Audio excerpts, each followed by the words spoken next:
So good morning students, good morning to all of you. Mamta, good morning. So students, now today we will be starting with the penalty, very important topic, and also we will also look upon to the appeals also. So the penalties and the appeals is what would be the focus area in today's session. But before we do that, one last section on the power of search is what is there that we will going to consider quickly first. So students, up till the last lecture we have seen about the other various powers which are there. If you can recall that. The other various powers which are there, students, which you all can recall. And which was that? So students, there was like the power of survey. The survey was the one of the important power, students, that we have seen. In which very case, the focus was that you catch the SSC by surprise by visiting to his premises. So you are catching hold the SSC by visiting to his place of business so as to gather the evidences. That is what we have seen. Now, beyond that, students, one more important aspect that emerges is this, that so obviously nobody keeps their valuables, their bullions, money in their place of business. Generally, in the place of business, you generally do it and you come to know the books of accounts and the documents. But if you have to check for the valuables, money, bullions and all, those generally are being kept in the residence premises. And that residence premises, if that needs to be targeted, students, if that residence premises needs to be targeted, students, this has to be only by virtue of search. So it is only the search which will enable to target the residence premises, and that, students, is done under section 132. The section is 132, students. And now with that, we will look into this particular search, power of search 132, what exactly it is. So here it is what we have. When the search can be authorized, this is an important section, students, even for the theoretical part. ICI in the past have targeted 132 in the theory as well. So you have to be careful, and now we can also see them in the integrated case studies also. So these are also available in the integrated case studies as well, and that exactly is the point.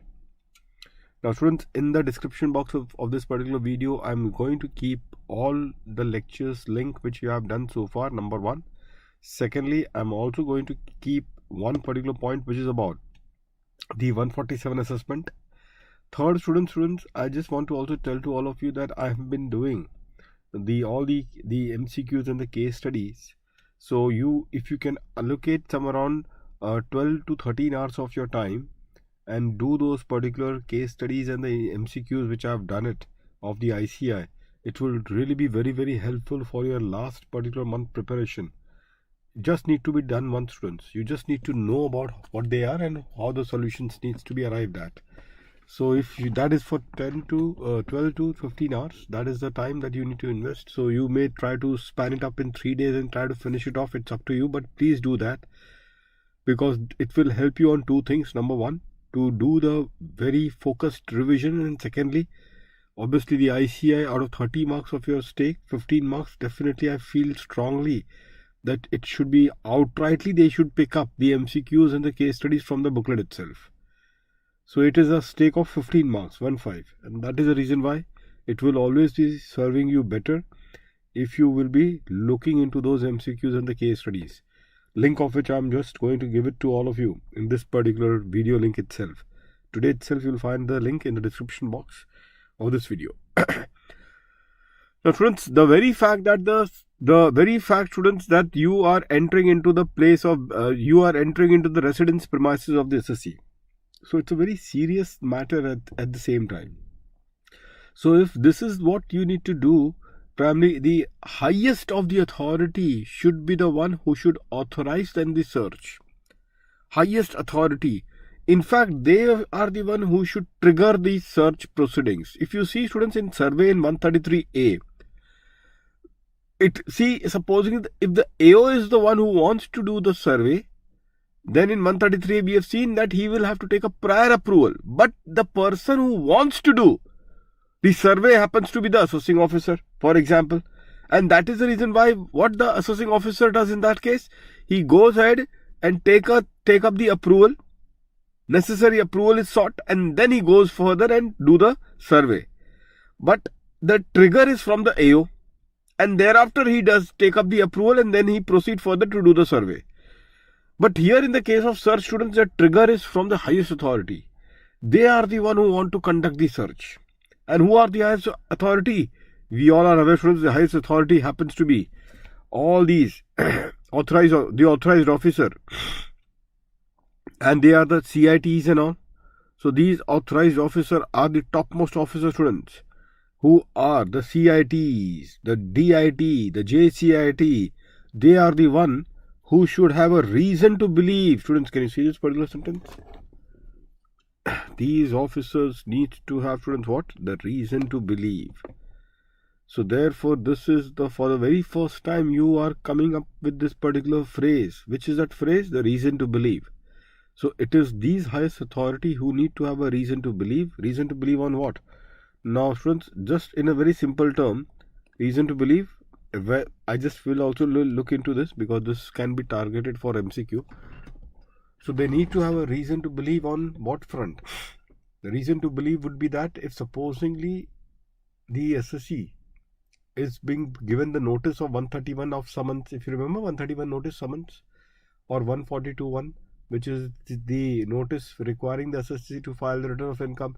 So if the authorized officer, which are the highest authorities, if they have a reason to believe that the SSC is not going to comply with the notice of 132.1 or 142.1, then in that case he can authorize a search, he can issue a search warrant. Or for that matter, students, the second particular point happens to be, if he feels that, this is the most important one, if he feels that the SSC is in the possession of undisclosed income, if the authorized officer is having a reason to believe that the SSC is in the possession of the undisclosed income, then even that becomes the ground for authorizing the search. Even that becomes the ground for authorizing the search. Now, friends, the procedure when the search takes place, what can be done? So obviously the power is wide, very, very wide. In which very case they can enter to any place, they can break open the cupboards, the almirah. So all these things can be broken upon if supposingly the SSC is unnecessarily frustrating the entire search by not providing those keys and all. So they can be broken upon. So that break open is also there in this regard. And what is important furthermore, students, is this, that here, this is the most important one. They can seize. They can seize, students, this is one of the most important one. Seize what? They can seize any books of accounts, other documents, money, bullion, jewelry, or other valuable article or things found as a result of search. And this is what can be compared with the other two sections. Which is that other two sections? One is a survey 133A and another is a summons of 131. In these two sections, students, if you see, what ultimately can be done is impounding the books of accounts. What ultimately, students, can be done is nothing but the impounding of the books of accounts. That is what ultimately you can do it, isn't it? Because beyond that you cannot do anything else. You cannot do the can you seize the assets, money, bullion, jewelry, so far as the survey of 133A or summons of 131 is concerned? Answer is no. Only at the most what can be done is the the books of accounts can be impounded, and that too for a period of 15 days. And if you want to extend it further beyond 15 days, the same can be done, provided what, students? Provided that the necessary approval from the higher authority has been taken into account. But here if you see, he can seize the books of accounts, Divyani. He can seize the books of accounts, other documents, money, bullion, jewelry, or other valuable articles, those can be seized. This is what differentiates this versus the other one. And what is the other one, students? The survey and all. Now, this is also a very important theoretical question, students. Stock in trade. What about the stock in trade? Can that also be seized? To that the answer is no. You cannot seize the stock in trade. That is one of the points that you should always keep in mind. And so far as a cash. But if supposingly you are in a money lending and borrowing business, so therefore the cash becomes your stock in trade. In such particular case, students, that can be seized. That can be seized. Now, friends, these are a very important theory questions which are there. Important theory questions. And what are they? Deemed and constructive seizure. Many times they have asked in the past. So, students, classic example I'll just let you know first is about what? Say, for example, you you have done the search and you came across with the documents or the evidence which suggests that the SSE is the beneficial owner of a land. Beneficial owner means obviously he is controlling a particular land in someone else's name. So it technically means he's a beneficial owner, which implies this that he would have obtained or acquired these particular buildings or land, say, through a cash. So if that is what would have been done, then the SSE will then be considered to be a beneficial owner. The SSE will then be considered as what, students? As a beneficial owner. Now, if you are a beneficial owner, students, in this regard, if the SSE, students, is a beneficial owner, students, in this regard, then in that case, obviously you cannot seize them. Can you do a seizure of the same? And the answer is no. So therefore, in that particular case, students, what is the option that is left in this regard? It is about the deemed or the constructive seizure. So when it is not physically, when it is not possible or it is not practicable to take up the physical possession of a particular asset, or maybe there is a like the asset can be some explosive kind of a thing, so it is dangerous in nature. So even those particular asset, students, cannot be seized.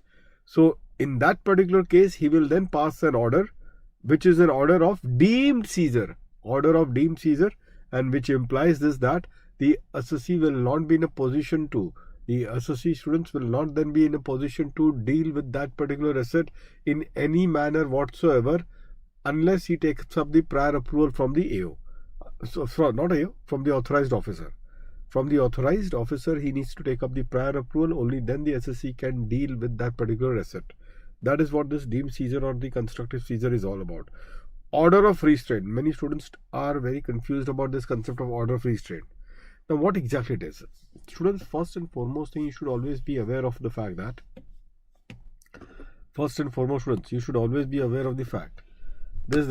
what can be seized, students. First of all, always keep in mind this point. What you can seize is what for an asset or an item for which the SSE offers no explanation about the manner or the source from which it has been acquired, or the explanation that has been given by the SSE is something which the search officers, they are not convinced with what the explanation that the SSE is giving as far as the manner and the source of that particular asset or the item is concerned. In that particular case, students, they can go ahead and do the seizure or deemed seizure as the case may be. So one thing we can say that what you can seize is only the undisclosed assets. That is what can be seized. But supposingly, it is very clear that if I can satisfy the search team that, look, this particular asset I have acquired out of my tax paid income, then whether that particular asset or the items can that be seized, to that the answer is no. In that particular case, students, the assets or the items cannot be seized. That is one thing you should be very clear about it. Sometimes, but what happens is that the SSE at the time of search, he is providing some explanation, and the department comes in two minds. Now they are in two minds whether should I be accepting that particular argument or should I reject this particular argument. I am not sure about it. I need to further verify those particular argument and the explanation which the SSE would have given to us. So therefore, if supposingly you yourself are not sure to believe or not to believe in the explanation given by the SSE in the course of the search, you want to do the further verification of that particular information given by the SSE about the manner and the source from which the asset has been acquired, then in that particular case, you will pass a restraint order. By virtue of which the SSE will be restrained to deal with this particular asset in any manner whatsoever unless a prior approval has been taken. So then how it works now, friends? How it works? It works like this, that the department has passed a restraint order which will disable the SSE to now deal with this particular asset. But obviously now the department will proceed further to gather the evidences. The department will proceed further to gather the evidences to finally verify as to whether the explanation which has been given by the SSE is it to be believed or not. So they will proceed further and they will try to find it out that the explanation so given by the SSE needs to be believed or not. So there are various powers, as we all know, 133, 131, various powers are available to them. So through those particular powers, they will thereafter will cross check whether what the SSE is saying is correct or not. And if they feel that yes, what the SSE says is truth, then automatically the restraint order will get vacated. Automatically, students, the restraint order will get vacated. But if they find that no, the SSE, what he has said, it is completely false and baseless, then students, this restraint order will get converted into an order of seize or a deemed seizure order, as the case may be. So that is the point that it should be always be kept in mind. Now, students, this particular part, presumption, is very important. This is a very important particular point. Once upon a time, even a full-fledged theory question have been targeted. Now, before you in fact deal with this one, see, obviously when I'm doing a search and I want to seize the assets, money, bullion, jewelry, books of accounts, I need to seize. I need to be very sure that these things belongs to the SSE. All these things belongs to the SSE, isn't it? Now, the fact that they are found in the premises of the SSE, does it imply that it belongs to the SSE? Difficult to say, isn't it? Just because I happen to find it in your place, in your premises, it does not necessarily imply that it belongs to you, isn't it? But then how do I prove, as a search team, how do I prove that this belongs to you? It is very difficult for me to establish that fact. Because as you people would be aware of the fact that many a times these particular items of the assets are being acquired in cash, and therefore there is no such supportings or invoice which could suggest that these assets or the items are something which the SSE has acquired himself out of his tax-paid income. Out of what, students? Out of his tax-paid income. So whenever such kind of a dilemma occurs to the AO, that he is not in a position to decide upon. He is not in a position to decide upon what, students? Exactly. That how this particular things happen. Whether should I consider this asset or item which belongs to the SSE, because there is no supporting, there is no documents which could claim the ownership of the SSE.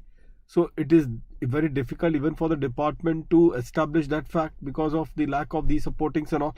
So this section, what it does, students, is that it gives a very important presumption.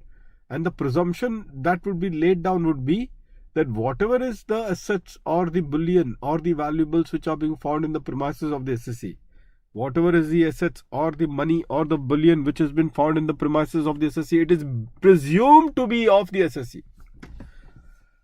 A presumption therefore is made to that effect. So it is actually a very important section. Why? Because it is shifting the burden from the department to the SSE. Otherwise, if this section would not have been there, the entire burden to establish this particular fact that what I have found in the SSE also belongs to the SSE, this fact would then be very impossible for the department to establish. And therefore, by this particular section, they have shifted the burden of proof from the SSE to the department, from the department to the SSE.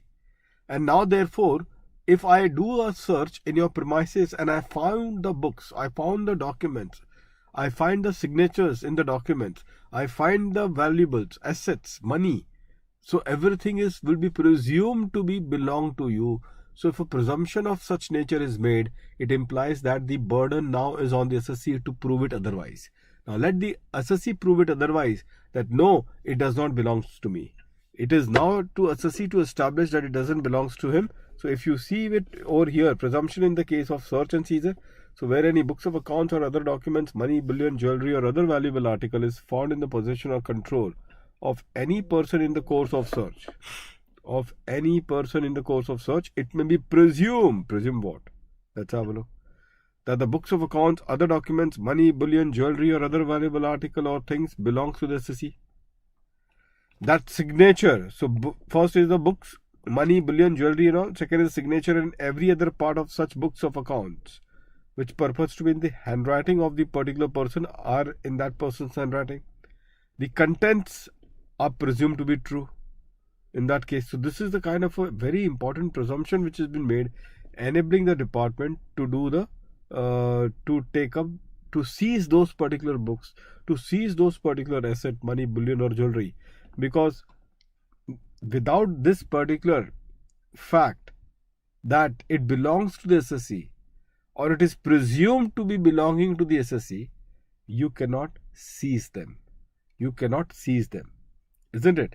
But at the same time, students, there also can be a possibility, so just keep in mind that obviously when I'm doing a search in your premises, students, when I'm doing a search in the premises, see, I have got this particular power to presume this, but that does not imply that I will exercise this particular power blindly. It does not mean that, students, I'm going to exercise this particular power blindly, isn't it? Obviously, if I come to know, students, if I do come to know, what do I come to know? So, students, if I do come to know that this particular assets or the books belongs to some other person, and this is very obvious. So, if it is very obvious, then please don't make this kind of a presumption that no, it belongs to the SSE, because I have found it in the premises of the SSE, therefore I am presuming it that it is belonging to the SSE, even though the facts are very clear to establish that no, it belongs or it is pertaining to some third party. So this presumption would be applicable only when it is very obvious that it does not belong to someone else, but at the same time, because of the lack of documents, I am not in a position to establish that it belongs to the SSE at that particular point of time only, that you should resort to this particular presumption. But as I told you that if it is very clear that these books or assets are something which belongs to a third party, then such presumption should not be made if it is very clear. But if you know that, students, one thing, that if such is the case, that it is very clear that it belongs to third party, then what this particular search team is going to do, they will hand over these particular books to the assessing officer, who is having a jurisdiction over such other person whose books or the asset has been found in the premises of the SSE. So that is how they are going to hand it over, students. Keep that particular point in mind. So what they are going to do in this case is to hand it over. I hope that all of you are clear with this one. Now there is this particular power of requisition. The power of requisition of what? Of the books of accounts. Now as far as the power of requisition of books of accounts is concerned, students, just quickly understand this one. See, the power of search and the power of requisition. What is the fundamental difference? Students, if, as I told, the classic example I keep on giving is the case of Harsha Mehta. In the case of Harsha Mehta, the income tax department never did the search. The search was being conducted by the SEBI, and accordingly thereafter all the assets and the books were being seized.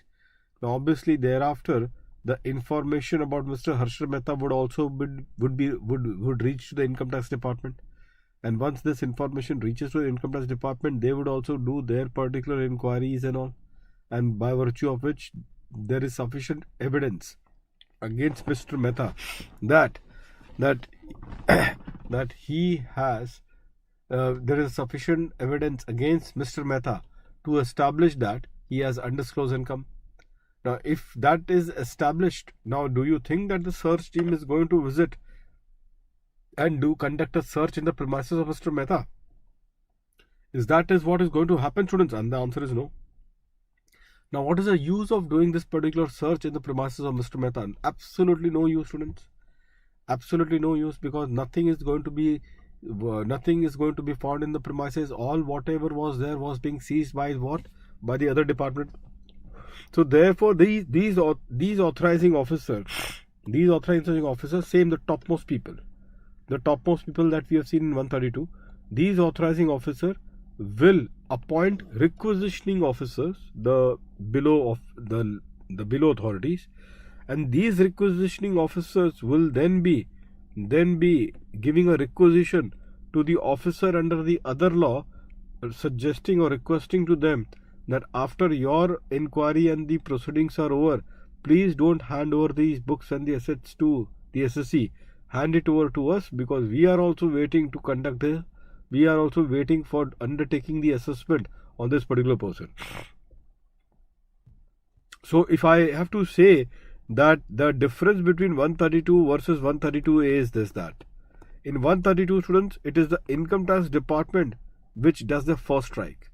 The first strike, students, is from the income tax department, and so far as 132A is concerned, the first strike is done by the other department, and the income tax department is reacting to that, and they are reacting by giving these particular notices. I hope that every one of you are clear with this one. Now, students, even this is an important one, the application of the seized asset. Students. So even this is an important aspect for all of you to consider it. So students, herein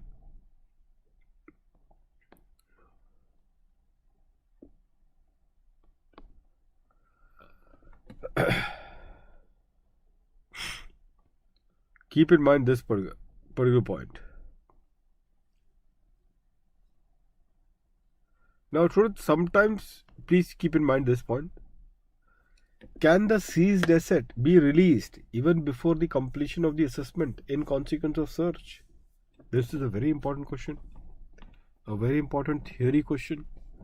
Is it possible that the income tax department releases the asset, money, bullion, to the SSC even without the completion of the assessment in consequence of search? Now, students, just some time back, what did I told to all of you? Just some time back, students, I told you one very important point. And what was that? That look, the income tax department, students, they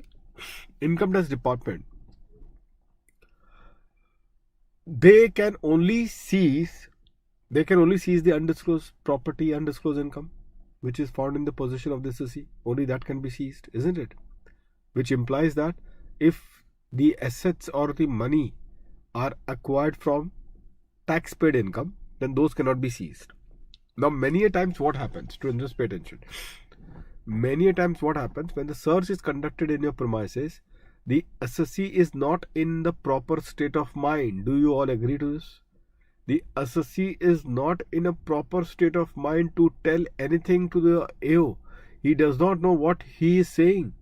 In fact, even the assets which is in the possession of the SSC's even though the assets which are in the possession of the SSC, which may have been acquired by the SSC out of his tax-paid income, you just imagine, he is so overwhelmed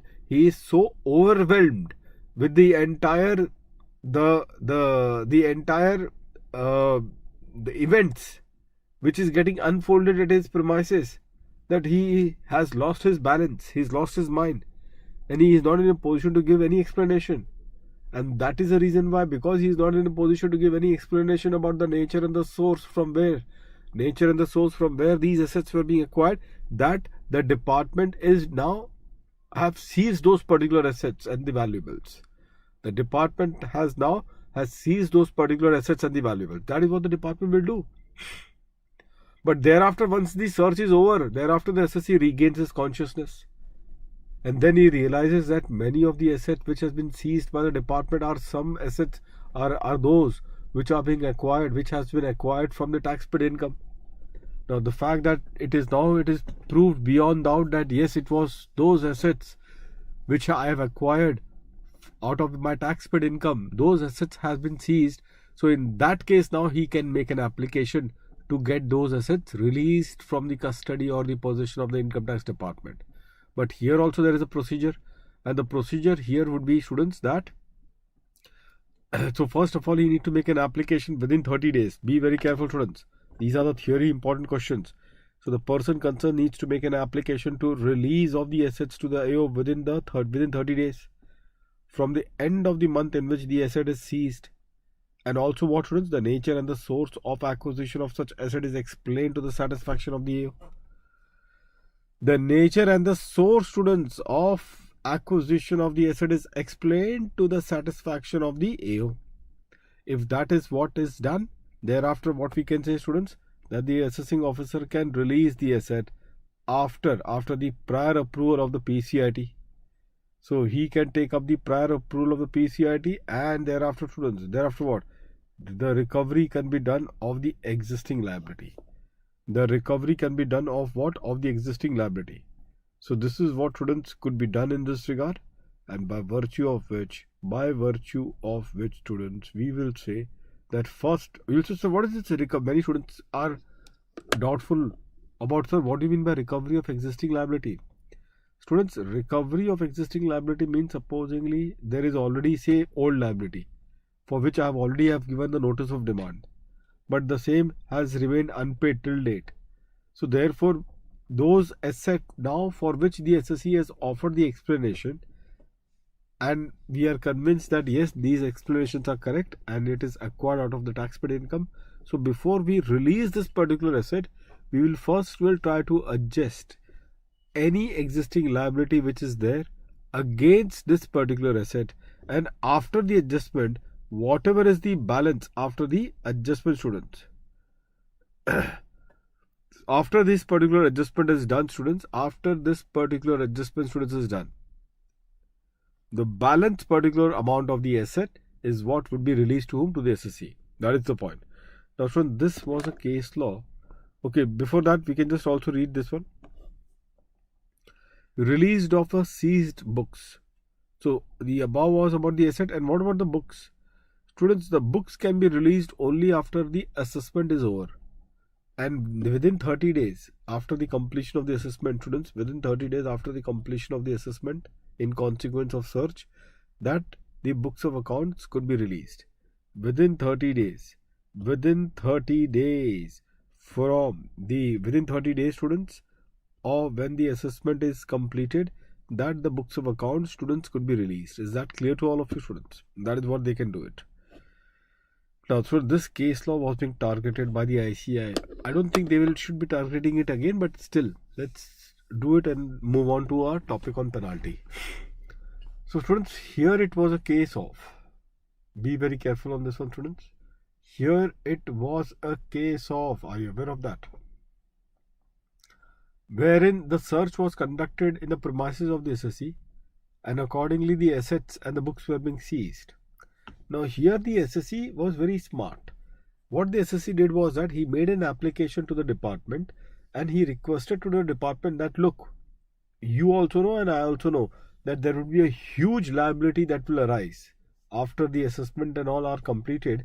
There would be a huge liability that is going to arise. So why don't you do one thing? In this case, since you have already seized my asset, why don't you do one thing? Out of the asset which is being seized, outrightly, say for example, outrightly you adjust 50 lakhs. You please outrightly adjust 50 lakh of rupees. And thereafter what it is? Thereafter, once the assessment is all over, once the assessment and all is all over, thereafter you do one thing. Once these assessments and other aspects are all over, thereafter, students, you can thereafter, whatever is the balance difference, we can see how that needs to be paid. But at least right now, I also know and you also know that my minimum liability in this entire process would be of 50 lakhs. So why don't you do one thing? Why don't you, in fact, adjust this liability against the asset which has been seized by you? So this is a sort of a particular application which the SSE can make. So question therefore is whether on such application, whether the you can say an estimated liability, can that be adjusted? That becomes the issue under consideration. To that the answer is no. Why the answer is no? Because if you see over here, very clearly they have said that only the liability which is determined on the completion of assessment, primarily on the completion of assessment, that whatever is the liability, including the penalty, primarily, so only that liability which is determined, and the liability can be determined only on the completion of the assessment proceedings and the penalty proceedings. Only on that completion that the liability would be known, and thereafter the seized asset could be used to adjust against this particular liability. The seized asset could be used to adjust against this particular liability, and this is what this particular, the Allahabad High Court also in Hemant Kumar Sindhi's case, Allahabad High Court also in Hemant Kumar Sindhi's case has held that the fact that the SSC has made an application to use the seized asset to adjust upon the estimated liability that will arise on completion of the assessment in consequence of search, this sort of an application by itself is invalid, because the law only provide such adjustment on the determination of liability which will happen on completion of the assessment and penalty. I hope that every one of you are clear with this one. With this one, students, now I will start with the appeal, with the penalty part first, and then we'll switch to this one, your appeals and all.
The best sight is to see when your kid goes to school and they are in fact saying bye before they leave for the school.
Students, penalties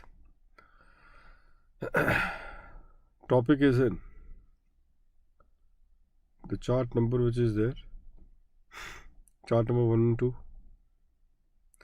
Now, so far as the penalties are concerned, students, first of all, let me tell you a certain important aspect in the penalty part. I am in the chart number 111.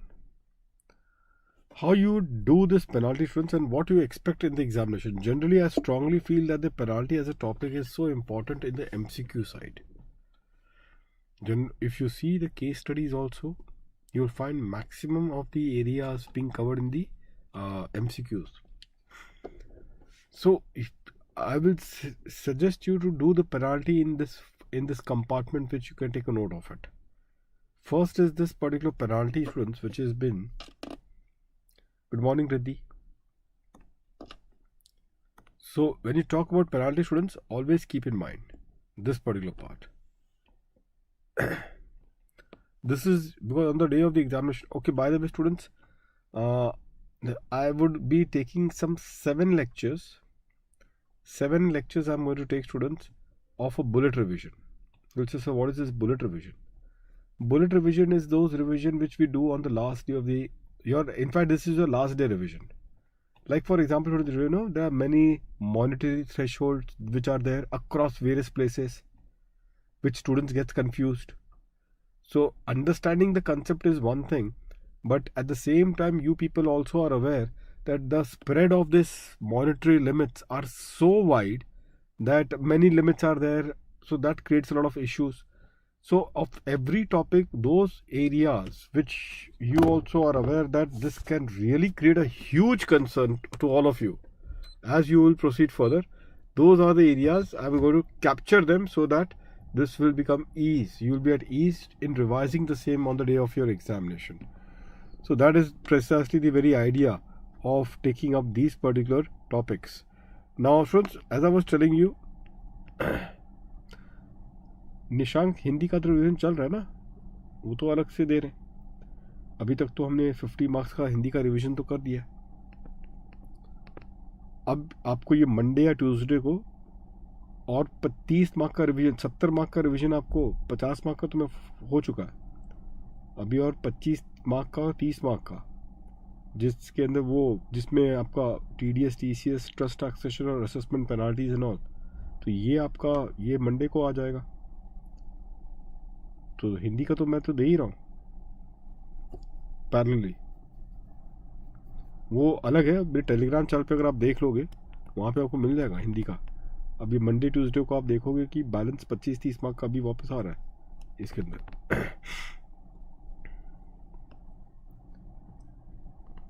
Now students, as far as नहीं, वो तो मैंने अपने YouTube channel पर डाला है, तो वो वाली जो है वो अपने यूट्यूब चैनल पे मैंने डाला था। यहाँ पे मैं इंग्लिश डाल रहा हूँ, वहाँ पर मैं इंग्लिश हिंदी कर रहा हूँ।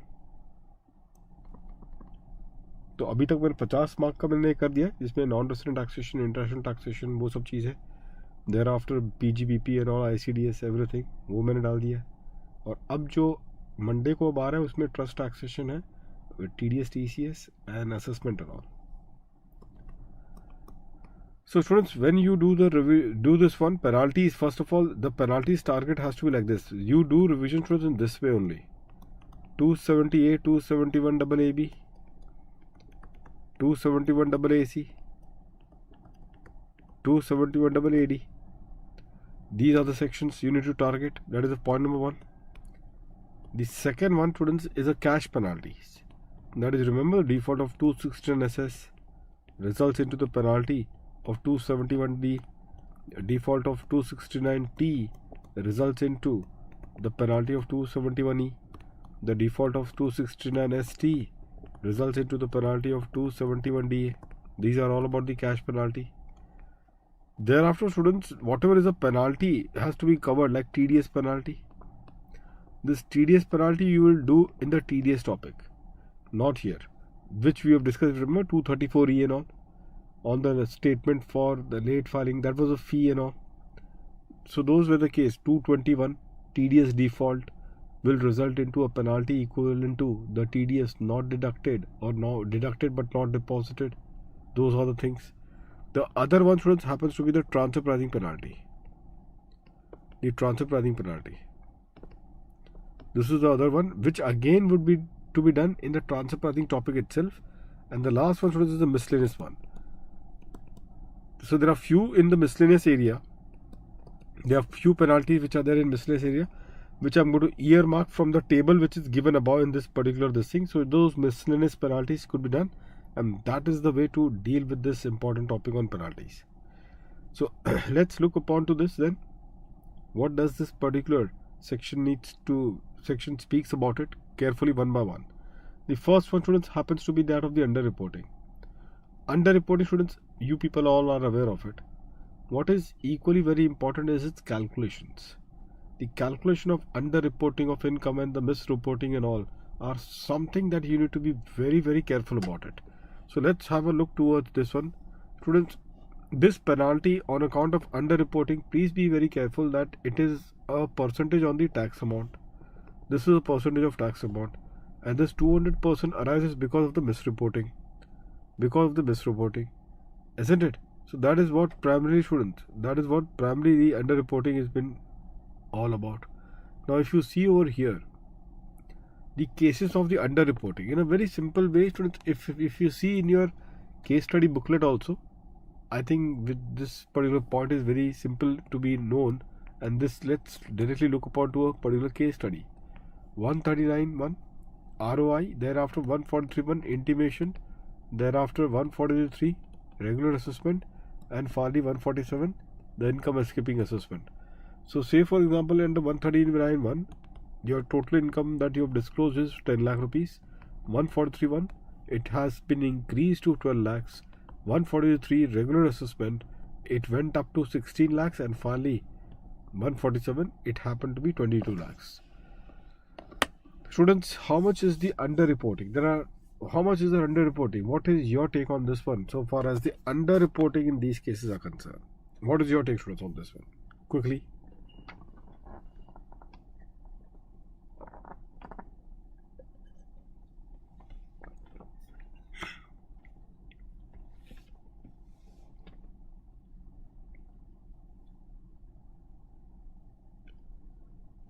Can we say that from 139.1 to 143.1, can we say that this is because of underreporting of income? Can the charge of underreporting be levied on this? Is the question under consideration. Whether we can put up the charge of underreporting in this particular case, students, to that the answer is no. The increase that has taken place, Jade, Divyani, the increase that has taken place because of this cannot be on account of underreporting, but we will say this is because of an apparent mistake. This is because of what? This is because of an apparent mistake. So it is the apparent mistake which is what we need to speak about it.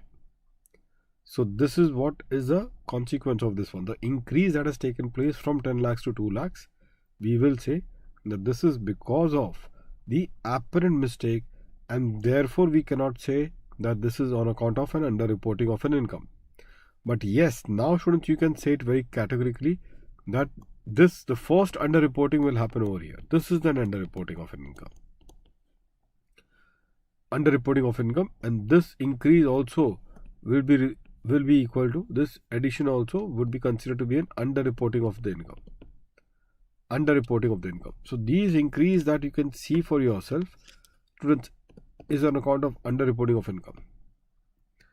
Now my another question to all of you students is this: is it that all the additions that has been made, students, is it that all the additions which has been made can be considered as a case of an underreporting of an income? Can we say always that these additions that has taken place, can we therefore say, is it on account of an underreporting? To that the answer is no. Just because that the addition, students, has taken place, that does not imply that you are going to create a charge of an underreporting. Just because the additions has taken place. Be careful. Always keep in mind one thing. If you can write one sentence, students, please write it. Please do write this sentence.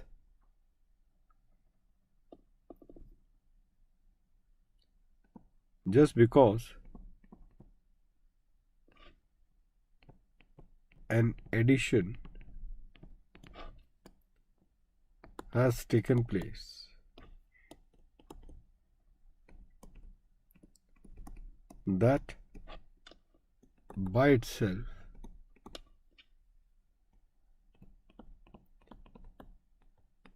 cannot be considered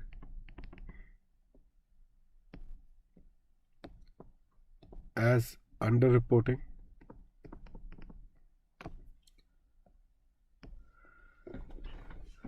That by itself cannot be considered as underreporting.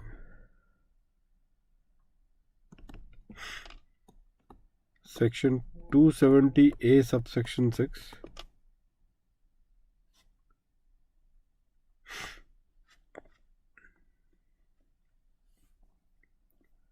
Section 270A subsection 6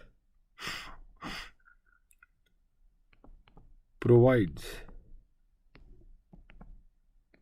the cases which cannot be considered as underreporting. Which cannot be considered as underreporting.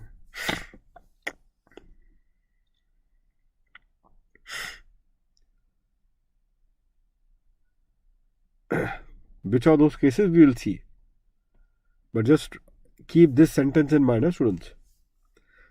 If the question is silent, if they don't give any other information, if they just give you the way what I have given it to you, that is from 10 lakhs it became 12 lakhs in 143.1, and thereafter from 12 lakhs it became 16 lakhs in 143, and from 16 lakhs it became 22 lakhs in 147. If this is what is the only question that they have given it to you, nothing else has been provided, so then yes, please go ahead and say that whatever has happened from 143.1 to 143, or whatever has happened from 143 to 147, yes, we can say that this is on account of an underreporting of income. This is on account of an underreporting of income. This is what you all can say. This is what, students, you all can say in this regard. I hope that all of you are clear with this for now. So these are the cases, students, which can be considered to be a case of an underreporting. Okay, but if the question is silent. Now, apart from that, students, what else? So here, students, in this case, this is also an important one. Just I'm ticking mark some of the critical areas. Just keep them in mind. Here it, student. So if you see about the first one, I have already told to all of you about the fact that if the return of income is filed and the income is assessed for the first time, if the income is assessed for the first time, then the income whatever has been assessed by 143, what was the example, or it as compared with the income which is determined in the ROI processed under 143.1. That is the comparison which we have done it from 143 to 143.1. But what if the ROI has not been filed at all? And say, for example, your assessment is done in 144 and your total income assessed is 10 lakh rupees. So if this is what has happened, students, that you have not filed the ROI and the AO has done the assessment under 144 and the total income that has been assessed is, say, for example, rupees 10 lakhs. In that particular case, students, please understand one thing. Up to the basic exemption limit of 2.5 lakhs or 3 lakhs or 5 lakhs as the case may be, depending upon who you are as an individual. So depending upon these cases of the 2.5 lakhs or 3 lakhs or 5 lakhs. In all these cases, students, we will say that yes, there is to the extent of the basic exemption limit, we will always say that there is no underreporting of income. To the extent of the basic exemption limit, we will say that there is no underreporting of the income. So therefore, in my example of 10 lakhs being assessed under 144, we will say that the underreporting is 7.5 lakhs. This is the important MCQ question. It is 7.5 lakhs. That is the case. Now, if the reassessment has taken place, which I have told you in my example, 147, 22 lakhs. So you people compared 22 lakhs with then 16 lakhs, isn't it? And then finally concluded that 6 lakhs would be considered to be an underreporting of the income.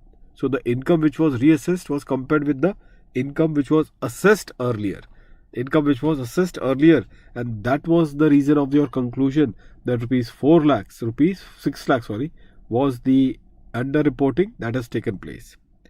Now, if you see directly, students, point number 7 over here, what this point number 7 says, if there is a loss case and the assessment order which was passed by the AO has the effect of, the assessment order which is passed by the AO has the effect of reducing your loss. So you have claimed in your ROI the loss of 8 lakhs, whereas the AO has finally done the assessment of rupees 2 lakhs. So therefore your loss has been reduced. From 8 it became to 2.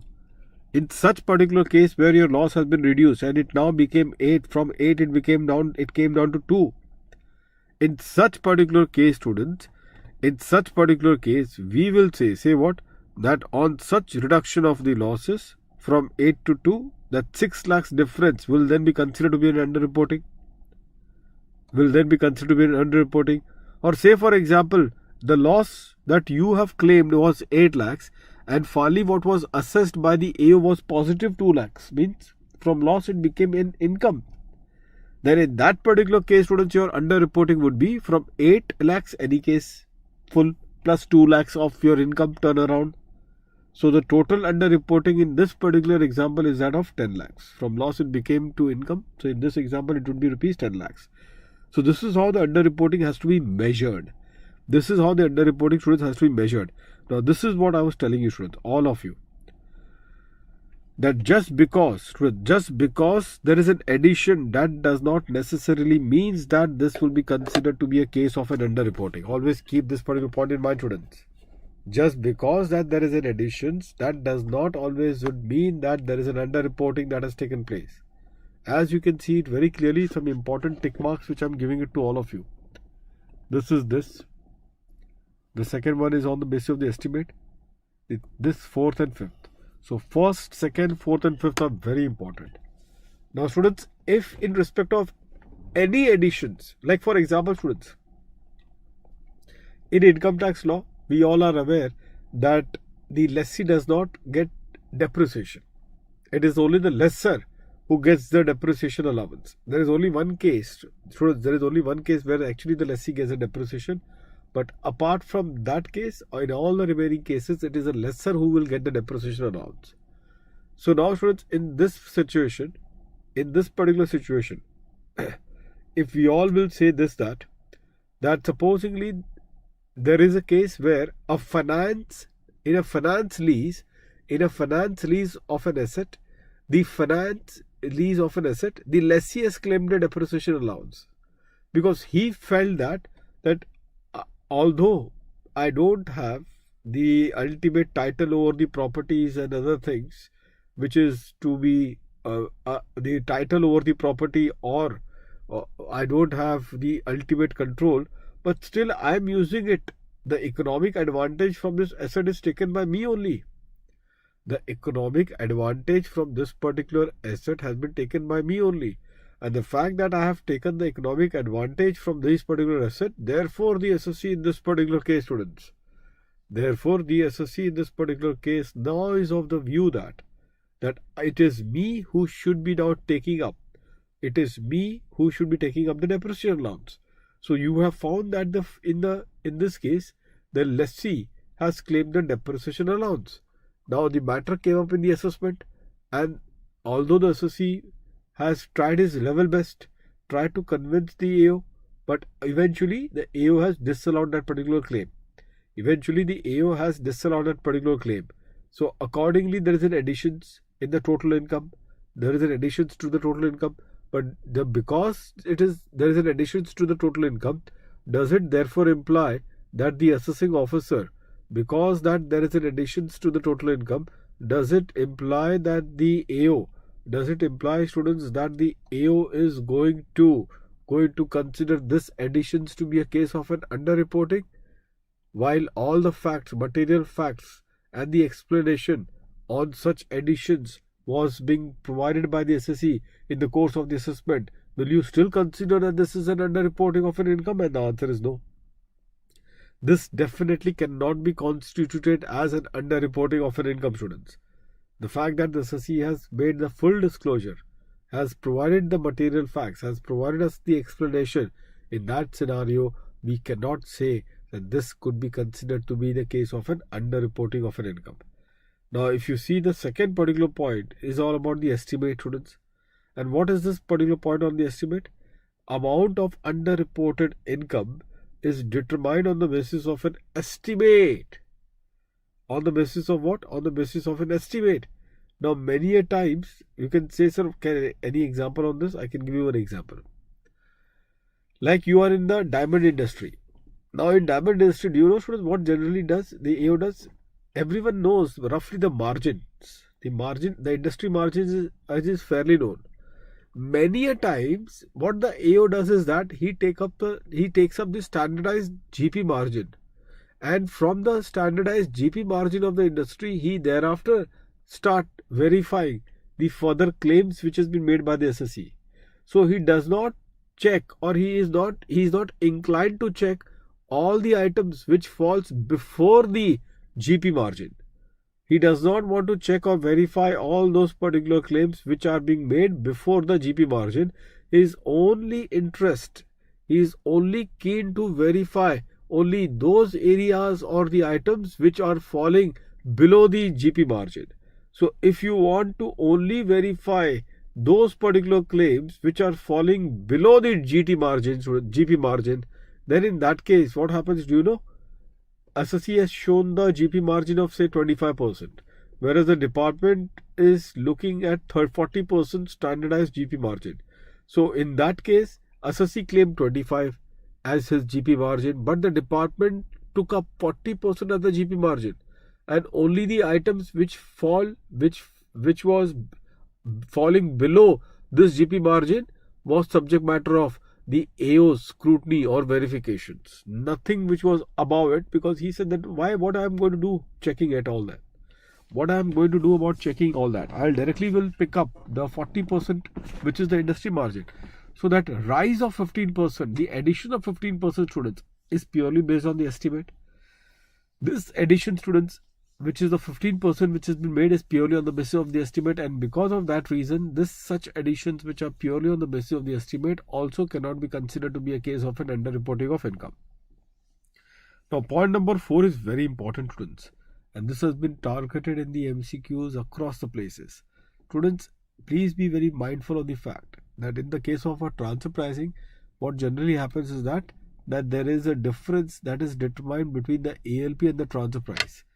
The difference between the ALP and the transfer price, students. Now, as far as the difference between the ALP and the transfer price is concerned, this difference is thereafter added back to the total income. Isn't it? The AO will then add the difference to the total income. Isn't it? Now the question is that, okay, you have added the difference in the total income. You have computed the tax liability that will arise on account of such additions. But now the larger question that remains is this, that whether such additions that you have made will also be considered as an underreporting of an income. Now that will depend on what it is. It will depend upon the fact that whether this international transaction hasn't been disclosed in the documents which are specified under section 92D. That is point number 1. Whether the SSE has put across all the facts, has covered all the facts in those particular documents and the books which is maintained under section 92D. If the SSE has done that these documents and every details has been captured under 92D, then this additions, which is the difference between the arm's length price and the transfer price, so this additions may have resulted in enhancement of your total income. This additions may have resulted in the determination of the tax liability, but such additions cannot be said that it will also be considered as what? It will also be considered as an underreporting. So this will not be considered as an underreporting. Now students, please appreciate the fact that what if I don't make such disclosure in my ROI? So if you don't make such disclosure in the ROI, do you know what is going to happen? Suddenly there will be an extreme position that will be taken into account. Suddenly, students, there would be an extreme position that will be taken into account. And what is that extreme position? The extreme position would be that if you don't do the disclosure, students, then this would be considered as a case of what? A case of an underreporting because of misreporting. This will then be considered as a case of an underreporting because of a misreporting, and thereafter the penalty of 200% on the tax on the underreported income would be levied. The penalty would be 200% of the tax on the underreported income would be levied. That is what they will do. Not only that this would be considered as a misreporting, but also, students, you will have to bear an additional penalty which is 2% of the value of international transaction. So please keep this particular point in mind. This is such a very important thing which I have discussed with you. One is that the mere additions to the mere additions, which is difference between the ALP and the transfer price, that additions to the total income, and consequently the increase in the tax liability, that will not necessarily be considered as an underreporting income if the SSE has disclosed those international transactions in the books which he has maintained under 92D. Then in that case it will not be considered as an underreporting, and accordingly there will not be any penalty. So though the tax will be charged, but it will not then be considered to be a penalty. That is point number one. And the second particular point students happens to be, what is the second point, Shruti? That if you don't disclose this international transaction, then what is the consequence? Two consequences. Consequence number one, it will be considered as what? It will be considered as a penalty. It will be considered as a case of an underreporting on account of misreporting, and underreporting on account of misreporting. And point number two would be, students, there would also be a further penalty of 2% of the value of the international transaction. I hope that every one of you are clear with this one. And the last one, students, can you see that? This one. So what it says. So if you see over here, amount of undisclosed income on account of search operation. On account of search operation, students. So students, if there is search operation, then you will find that the penalty is covered under section 271 AAB. The penalty is covered under section 271 AAB, and therefore if the penalty is covered under section 271 AAB, can then in that particular case the penalty would be also be considered under 270A? And the answer is no. 271 AAB makes it very clear that look, I am exceptional. If the search is conducted and the penalty is covered under section 271 AAB, then in that particular case the penalty cannot be imposed under section 271 under section 270A. Then in that particular case, students, the penalty cannot be imposed under section 270A. That is what they are trying to suggest in this case. So this is what your point number 5, students, is all about. Thereafter, misreporting, I have already told you. The most important happens to be point number F. Other than this point, I think all of you are aware of it. Whatever is the situations which could be considered as a case of a misreporting. Now, apart from that, students, herein, computation of an underreporting of an income. How do we compute the underreporting of income? In fact, this particular point was telling you about the computation only. What we discussed in this example was nothing but how the underreporting will be considered. But just for the sake of students, the MCQ calculation, mainly they will be very much interested only to ask you a question which has to do with what is the ultimate penalty that will be imposed because of this underreporting. So you may have to work out the figure, the value, the numbers. So therefore they will target you that tell us that what is the ultimate, primarily the penalty that will be arising on account of underreporting of an income. So definitely you will have to then calculate what? You will have to then calculate the amount of the penalty. But if you see it over here, there can also be a question that can be put up that we are not interested in knowing what is the amount of penalty, but what we are only interested to know is what is the amount of the underreporting of income. How much is the underreporting that has taken place? If this is the nature of question as to how much is the underreporting that has taken place, then in that case, students, you only need to restrict yourself into the calculation of underreporting which is done under section 270A3. But as I told you, again, I'm repeating this point again and again. Please be mindful of the fact of section 270A subsection 6. Section 270A subsection 6, which we have seen, that is the cases which is not going to be considered as an underreporting of income. The cases which is not going to be considered as an underreporting of income, please be mindful of the fact of this particular point. So now if you all will see over here, what we all get it, students.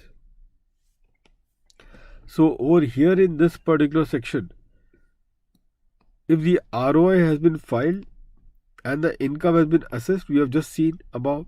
In 143 it was 16 lakhs, whereas in 143.1 it was 12 lakhs, So automatically the difference between 12 and 16, the difference is 4 lakhs, was considered as an underreporting of income. Isn't it? That was the case. Now, if supposedly the ROI is not filed by whom? By other than firm, company and the local authority. Firm, company and local authority. On all the other cases, the underreporting of the income will then be students, the total income assessed under 144 minus the basic exemption limit.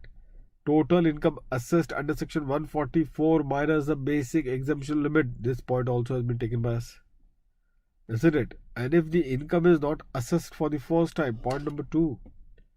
Thereafter, if the income is not assessed for the first time, then in that situation, students, like 147 compared with 143. In our example, 147 was 22 lakhs, 143 was how much? 16 lakhs.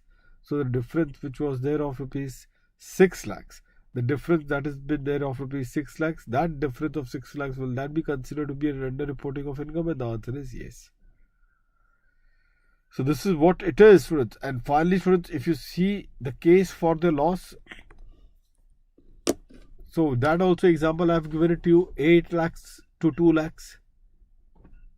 The difference from 8 lakhs to 2 lakhs, the difference which is of 6 lakhs, students, the difference which is of 6 lakhs was considered by us as an underreporting of income. Is that clear to all of you, students? And that exactly is the point, students. Now comes the last one, but the most important one. How to calculate the tax amount on the underreporting of income. So one by one, students, if you all will see it over here. One by one, if you all will see it over here, students, what do we get it in this context?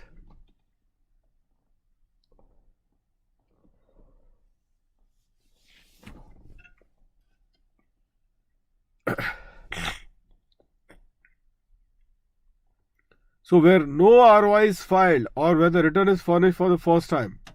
Now can you see that, students? What we are doing it? While we have to calculate the tax, like in my example of best judgment assessment of 144, how much it was? 10 lakh rupees. So with 144 being at 10 lakh rupees, we have said that underreporting, however, will be restricted to 7.5. Underreporting would, however, be restricted to 7.5 lakhs.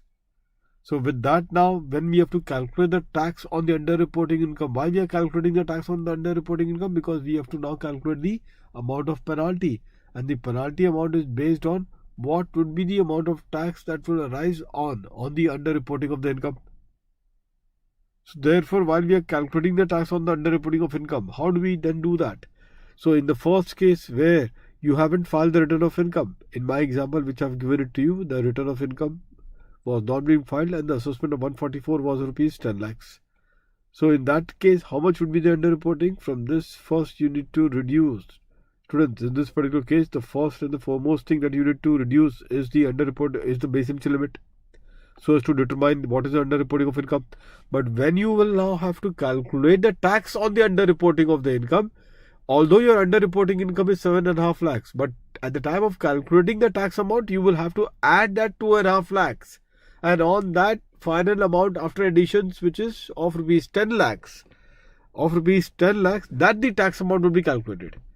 So underreporting of income is 7.5 lakhs because up to the base exemption limit there is no underreporting of income. But beyond that now, students, which I have given you the example, that in my example where 144 was at rupees 10 lakhs, and thereafter this 2.5 lakhs, students, 2.5 lakhs is your base exemption limit. So you have reduced this 2.5 lakhs to calculate your underreporting of your income. But while you calculate the tax on the underreporting of the income, you need to add it back. Why you are adding it back? For the only reason that if you don't add it back, then the basic exemption limit again will be provided to you, because we are doing a tax calculation. So tax calculation always will be working upon the tax liability that will arise in this case. So in this situation, students, if you all will see, we have to add the base exemption limit so as to avoid the double particular benefit of the base exemption limit. The second particular point is about the loss case. So when you talk about the loss case, which is the example from 8 lakhs to the loss of 2 lakhs, so it was difference is 6 lakhs, or for that matter 8 lakhs to say income of 2 lakhs, So the difference is, say, 8 lakhs. So that is the difference, isn't it? So if this is the case of a loss, then whatever is the difference that arises, whatever is the difference that is arising, that difference will be considered as entirely to be a case of an underreporting of income. That difference, students, will be considered entirely as an underreporting of income. Do you all agree to this one? Yes. So this is what will happen in this particular regard, students. That difference will entirely be considered as the underreporting of the income. Now there is a very unique thing which has been there, and accordingly, that on that underreporting of the income, you will calculate the tax. Students, you have to be very careful that the tax that you have to calculate will be till HEC. The tax that has to be calculated will be till HEC, and on that tax, including the HEC, whatever is the 50% amount or 200% amount, as the case may be, will be the penalty that will be there in this regard. Will be considered as what, students? Will be considered as the penalty. I hope that all of you are clear with this one. Now, students, here if I have to give you the example, I told you about the loss of 8 to loss of 2. In that we have seen that the difference which is there of 6 lakhs.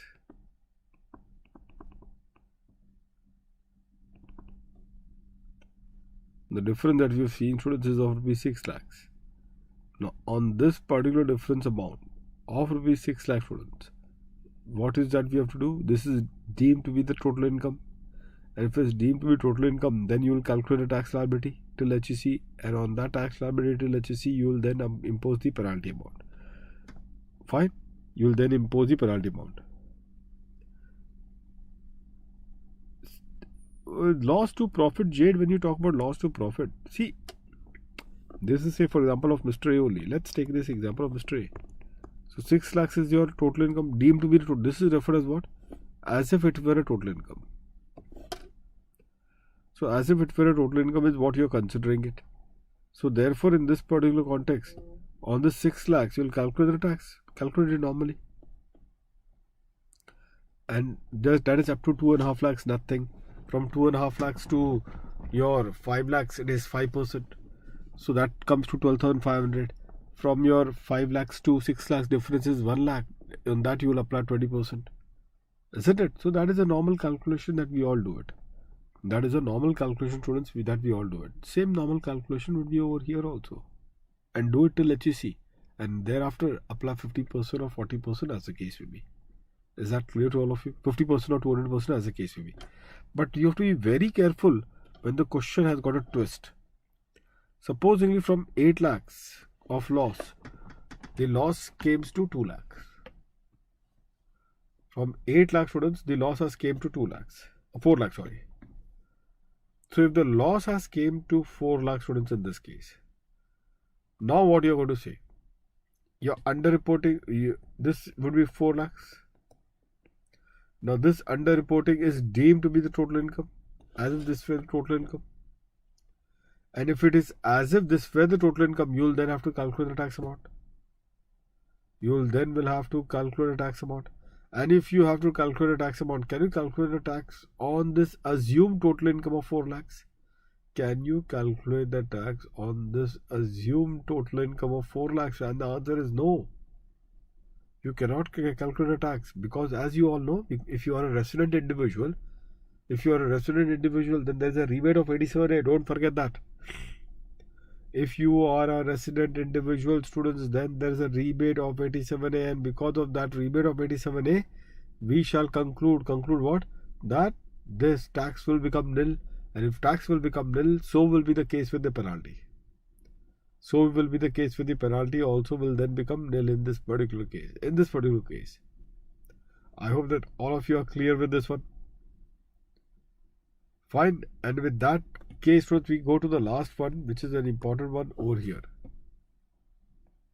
So students, if I just tell you about this one only, this example, which I have given it to you. This example, students, of 143, it was 12, and now it becomes 16. Now, as we have just told that, no, this is an underreporting of an income, but let me give a bit of twist in this particular case. The twist, students, is that out of the additions of rupees 4 lakh,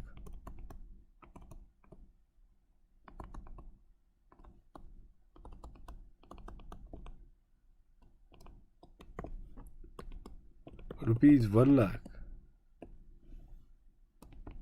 is because of a wrong claim,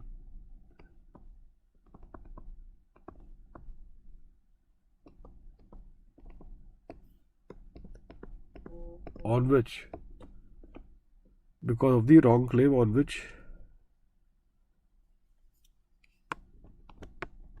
the SSE has given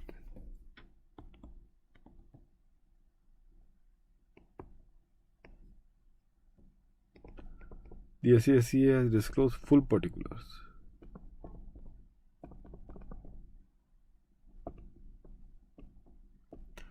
Full particulars, students. So if the SSE has disclosed full particulars, then in that case, students, what will happen? So in this particular case, students, as you all are aware, be careful. What will happen?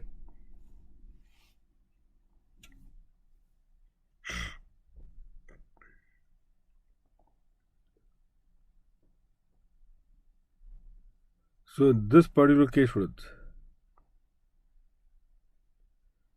we can say that. We can say what, students?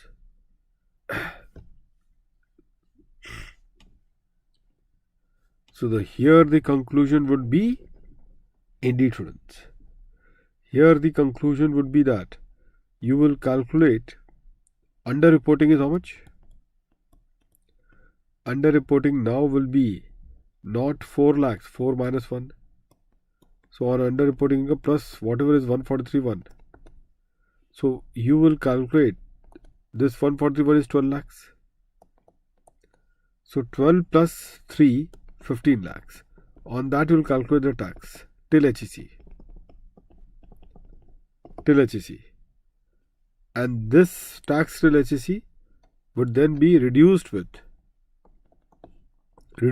tax under 143.1.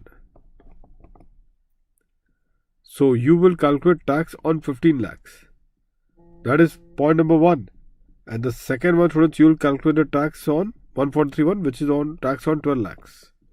So the difference is the tax on the underreporting of income. The difference is the tax on the underreporting of income. When I am using the word tax, I always imply it is still HEC. So therefore, first, students, you will calculate the tax on the underreporting of the income plus what? Plus that 143.1 total income. 141 total income. So on that, you will please calculate the full tax till HEC, and then that tax amount you will then reduce it with the tax that is there till HEC, with the tax till HEC which is there on that 143.1. The difference of these two tax will be considered to be the tax on the underreporting of the income, and on this tax on the underreporting of income you will take 50% or 200% as the case may be. This is how exactly you will do it. I hope that all of you are clear with this one. Just have a look to this particular part, students. The tax calculated on underreporting of income plus 143.1 in my example. So it was 3 plus 12. In my example, students, it was 3 plus 12. And this would be reduced by what? The tax calculated on the income determined under 143.1. And how much is that? 12 lakhs. So tax on 12 lakhs. So this two tax would be reduced, and then you get the tax on the underreporting of the income. And on that tax on the underreporting of the income, you will take 50% or 200% as the case may be. 50% or 200% as the case may be. I hope that all of you are clear with this one. Now comes, students, this 271 AAB, 271 AAC. But before this 271 AAB and 271 AAC, students, be very careful about the scheme of this undisclosed income.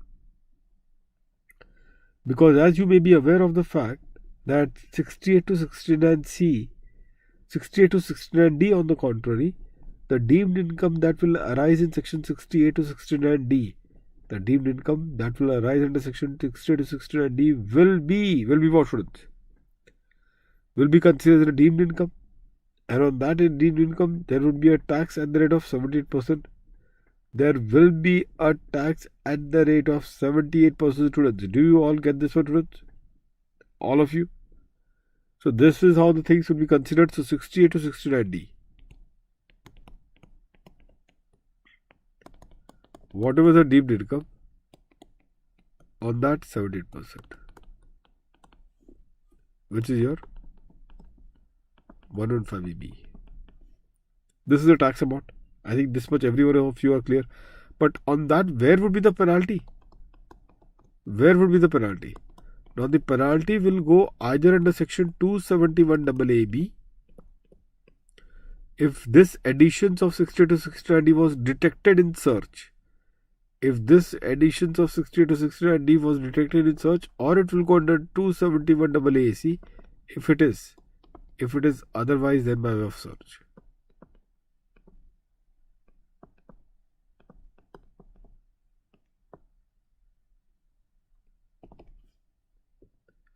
Other than the search. So 68 to 69D students, can you see that the deemed income that is there in 60 to 69D, on that there is a tax under 115 BBE at 78%. And of that particular tax amount, then there is a penalty which is imposed under either 271AA or the penalty will go under 271AA. Under what circumstances it will go under 271AA and 271AA? I have already told you that. Fine, students. Now the question is, what is the amount of penalty, students? Under these two sections, what is the amount of penalty? Now this 270 here, students, if you see 271AA,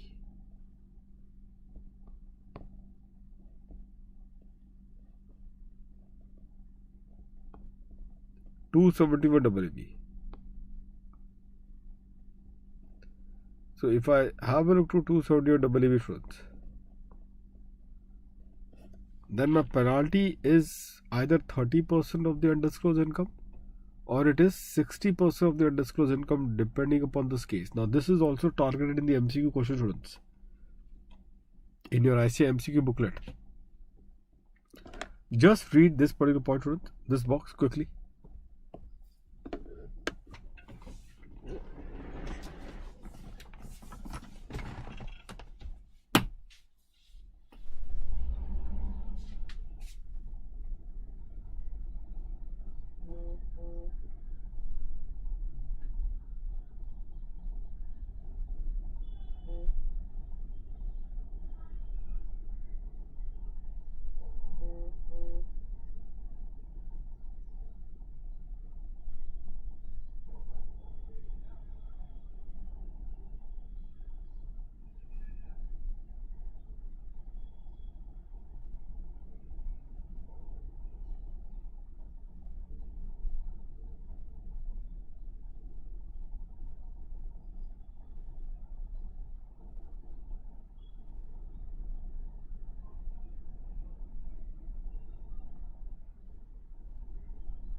gone through with this one, students. So in the MCQ question, students,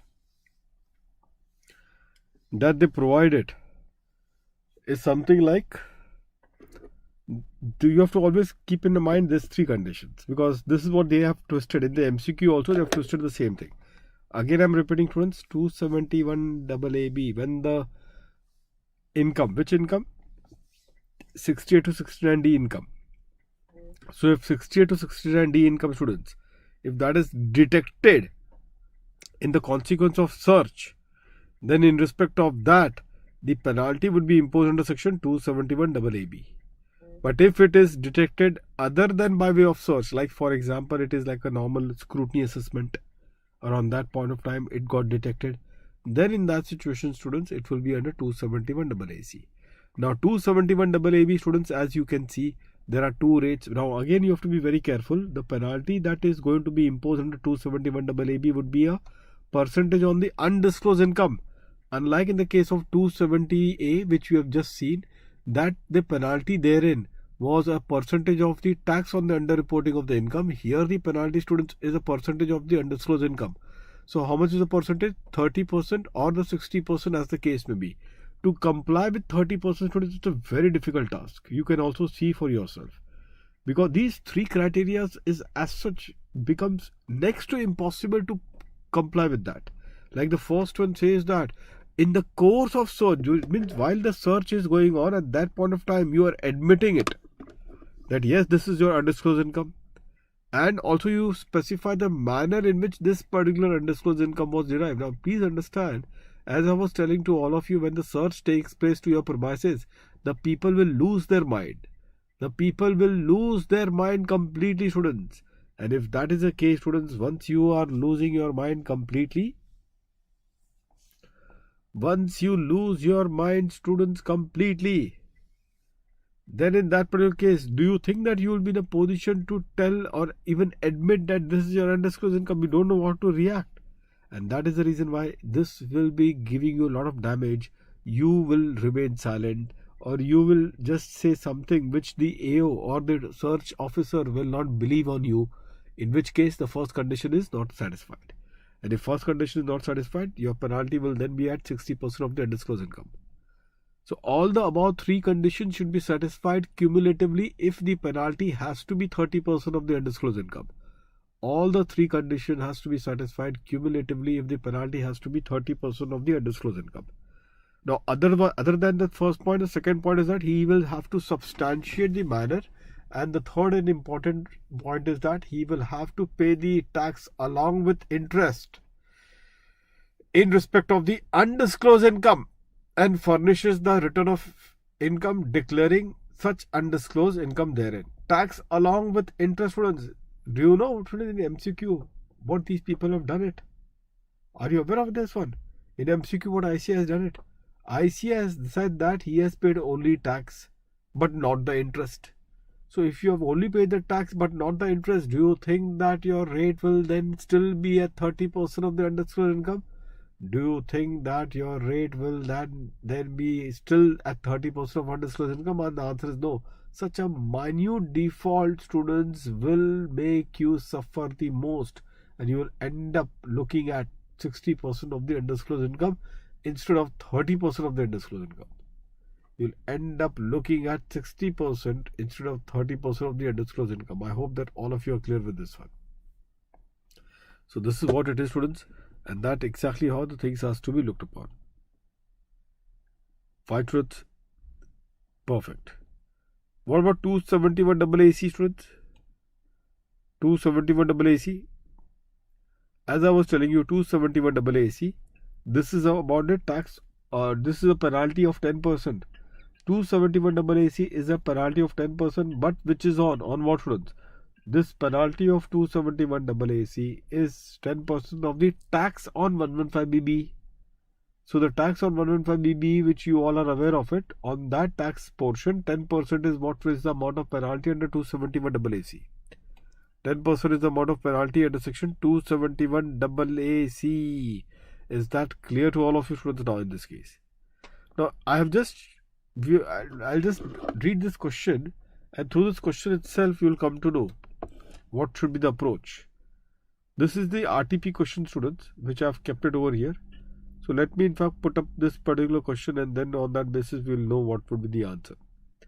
Mr. Rajiv is a retail trader and his total income for the last few years ranged between 8 lakhs to 10 lakhs.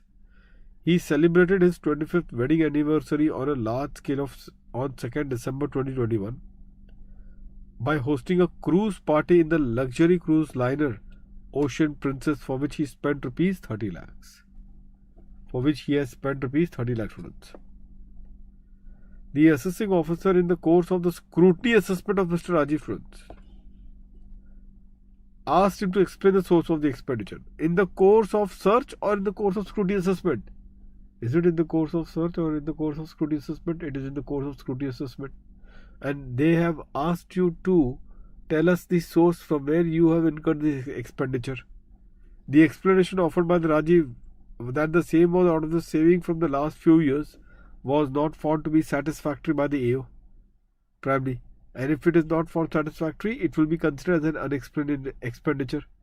If it is not found satisfactory, students, then in that particular case, it will be considered as the unexplained expenditure. And because of that reason, this will have the penalty at the rate of 78%. The tax at the rate of 78%. And how about the penalty? The penalty will be now under 271 AAC. Why? Because the detection is because of what? The detection, students, is on account of... Is it on account of search? No. It is other than the search. And hence the penalty in this case would be under section 271 AAC. I hope that every one of you are clear with this one. And that exactly is the point, students. So this is it, students. Now the deemed income, students, this I consider to be the important one for your examination, students. 68. So just be very careful about this so far as your examinations are concerned. 68 could be one of the potential questions that can be targeted. Very quickly, students, this is just receiving a money in your books of accounts on a credit. Credit means probably, like for example, loan amount or even a share capital is a credit. Students, even a share capital is a credit, or a loan amount which is received through a loan, even that is a credit. So whenever these transactions, students, takes place, wherever these transactions will take place, students, the department will make it. Students, the department will ask you the questions. 3 questions is what they will ask you. Always keep in mind, students, the department will ask you the 3 questions, and the 3 questions would be the identity of the person who has given you this loan amount or who has subscribed to the share capital. So that is about the identity. Second one would be about the capacity. The person who has given you this particular amount, is that particular person a person of means? What do you mean by a person of means? Means, is he a person who is capable enough to give you this much of the amount? And the third one is about what? The genuineness of the transaction. So one is identity of the person giving you this amount. Second is the capacity, and the third one is about the genuineness of the transaction. So only when these three criteria are being satisfied, that the provision of section 68 will not be invoked. But if any one of the criteria is not satisfied, then in that particular case, it will be considered as a deemed income. It will be considered as a deemed income under section 68, in which very case this will result into the tax at 115 BBE at 78%, and on that a top-up penalty of section 271 AAC or 271 AAB, as the case may be, will be imposed. Is that clear to all of you? Now, why it is such an important particular question, students? This is because of this proviso. This proviso, students, is a very important proviso, because what it does essentially, students, are you aware of that? What it does, students, essentially, you should be knowing this one, students. You all should be knowing this one, students. So what it does essentially is that this particular section is trying to tell you this particular point. What particular point? That look, if a private company, students, if a private company is the one who is receiving the share capital from its resident shareholder. Keep in mind this point, so this is going to come in the exam. If a private company is receiving the share capital from resident shareholder, then the onus will be on the private company to disclose the source of the source. To disclose what?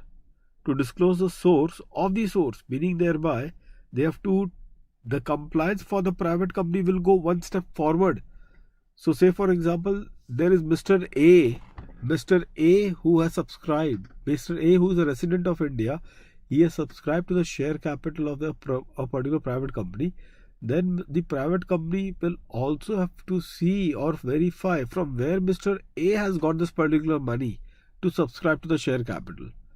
So the trace has to be done. The trace of the money received by the private limited company should be not only restricted to who has given the money to this private limited company, but also from where or what is the source from where this particular money has been received by this particular private limited company, by this particular Mr. A, the shareholder.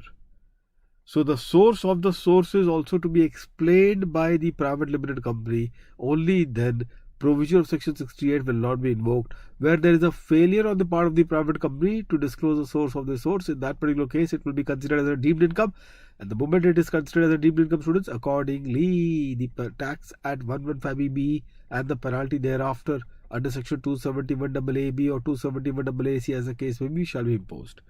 Is that clear to all of you students now? All of you, quickly students, confirm.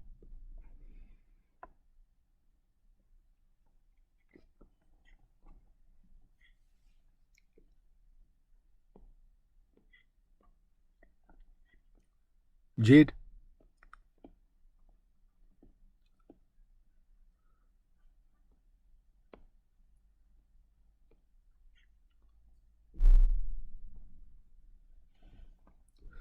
Students, one more section is that 271AA. No, this is a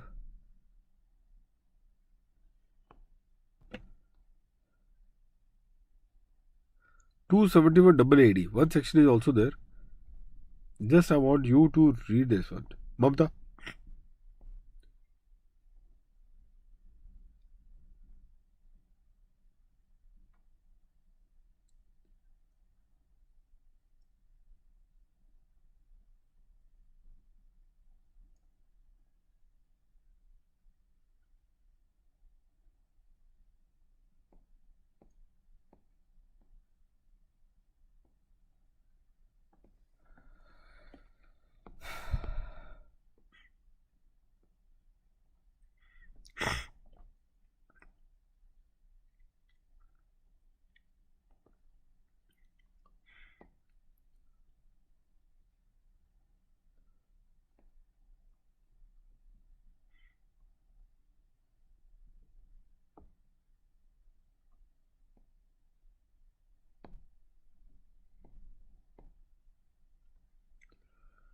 Students, just one more question of the RTP. I'll just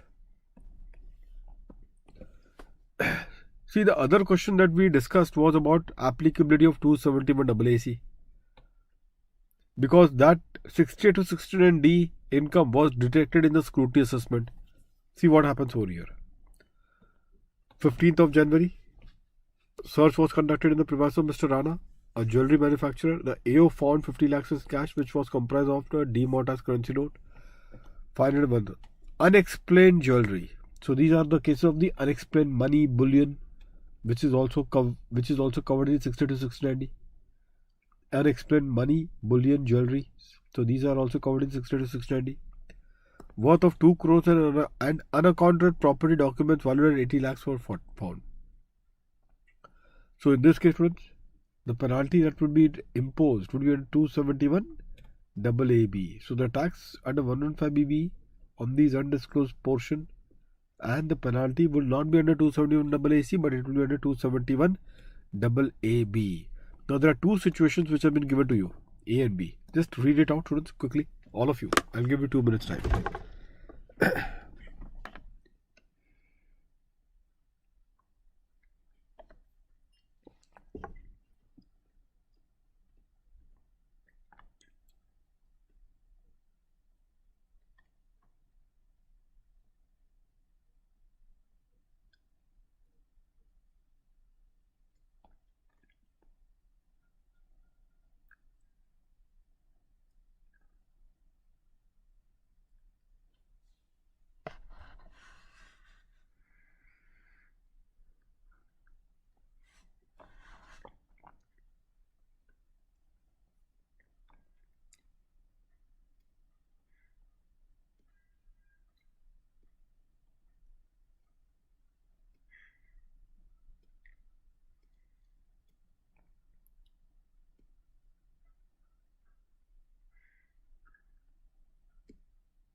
So the 2 cases are given to you. And the case 1, students, he has not disclosed the income in the return of income. And if that is the case, students, you all know the rate would be on the higher side, 60%. And in second cases, students, he has complied all the criteria which is required for a lower rate of penalty at 30% of undisclosed income. And that is what this case B is all about. That is what, students, this case B is all about. So with that, students, we are done with this particular point. Now comes your cash penalty. Can you see that, students? The cash penalty. Now, this is also one of the questions which ICAI has been targeting it again and again in the MCQs only, students. So, in the recent MCQ also, they have targeted the question. Now, in this regard, students, I think all of you are aware of the fact that no person will accept from the other person. Students, no person will accept from the other person what? A default loan. We will not accept from the other person a default loan, deposit or the specified sum if what? If either A or B or C is greater than or equal to 20,000.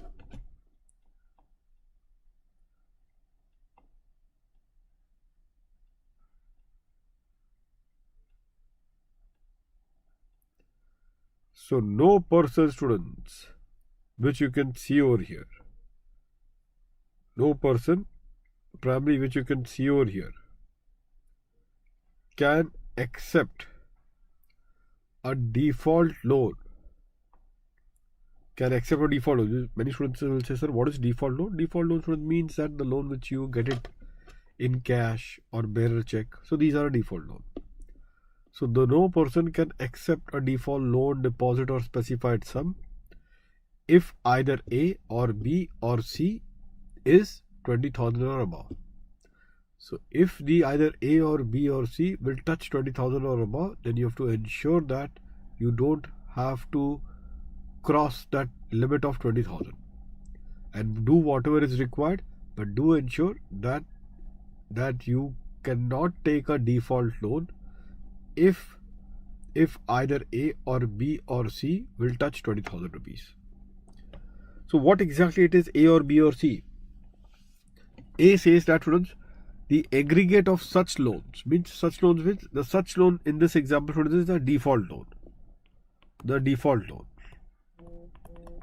So if the aggregate of the default loan, so if the default loan which I have taken, that itself is 20,000 or above, so you will ensure that you will not take any further loan which will aggravate the situation. How it will aggravate the situation? It will then be considered to be a case of a default under section 269 SS, resulting into a penalty under section 271D. The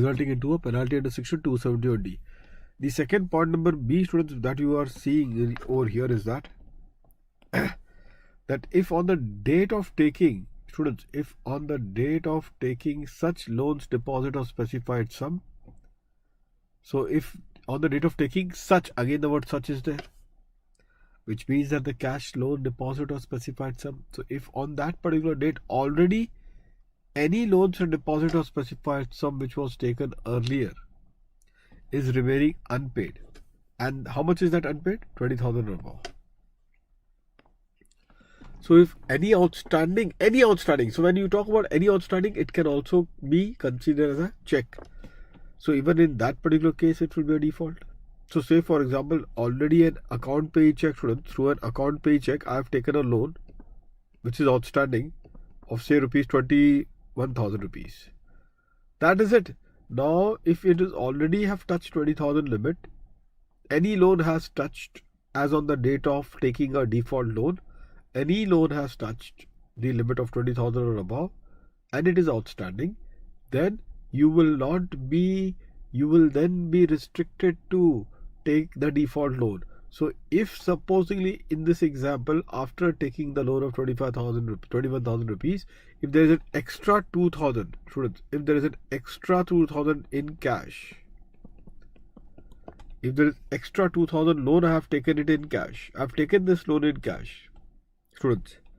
So if this extra 2,000 rupees, if I have taken it in cash, students, I think all of you are aware of this one now. If I have taken this amount in cash, students, what is your take? So a cash loan of 2,000 has been taken, students, in this regard. So will this also be falling in the same ambit?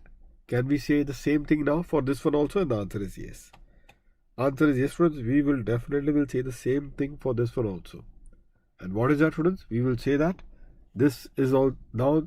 This is a default which the SSC has done. The fact that there is already an outstanding loan pending as on this date of 21,000 rupees, the SSC should not be taking any loan. Loan can be taken, but don't take up the loan in a default mode. And where you have taken the loan in a default mode, it will result into a penalty of 271D. And how much will be the penalty, students, in a 271D? The penalty would be, students, equal to the default loan. The default loan that you have taken, and how much is the default loan that you have taken? 2,000 rupees. This would be the amount of the penalty. The penalty, students, would be imposed only by the JCIT. 271D penalty can only be imposed by whom? By the JCIT. So just keep this officer in mind. For cash penalty, students, a thumb rule. In all the cash penalty section, just you can write it one thing, that in all the penalty on cash transactions, the authority who will impose the penalty would be the JCIT. The authority who will be imposing the penalty would be the JCIT. Fine, students. All of you through with this one. So this is what it is, students, so far as the penalty is concerned of this rupees 20,000 rupees. Now coming to the next particular point, students. Supposingly, if my loan is 15,000 rupees and I have taken through account pay check. This loan I have taken through an account pay check. How much of loan I have taken through account pay check? 15,000 rupees. After taking this particular loan amount, students, thereafter there is a cash loan. Cash loan which I have taken is of rupees 6,000. There is a cash loan which I have taken is of rupees 6,000. I want to take a cash loan. So what you say? Now, students, if you see over here, as on the date of taking the cash loan, the outstanding loan is not 20,000 or above. But if I add this cash loan with the outstanding loan, now whether both of them will it touch 20,000 or above? And the answer is yes. So the aggregate of A and B above. So if I now add this outstanding loan with the cash loan of 6,000. In that particular case, it touches the magical figure of 21,000.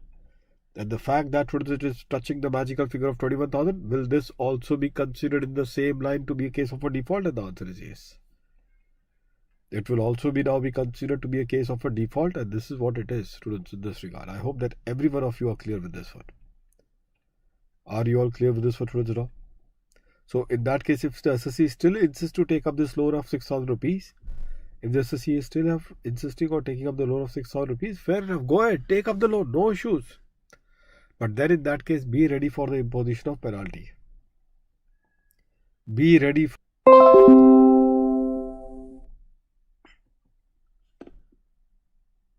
Students, just confirm this audio video is fine. Now it is fine, isn't it? Jade, Babda. So there was a bit of this thing about the internet connection, but I think now it is resolved. Fine.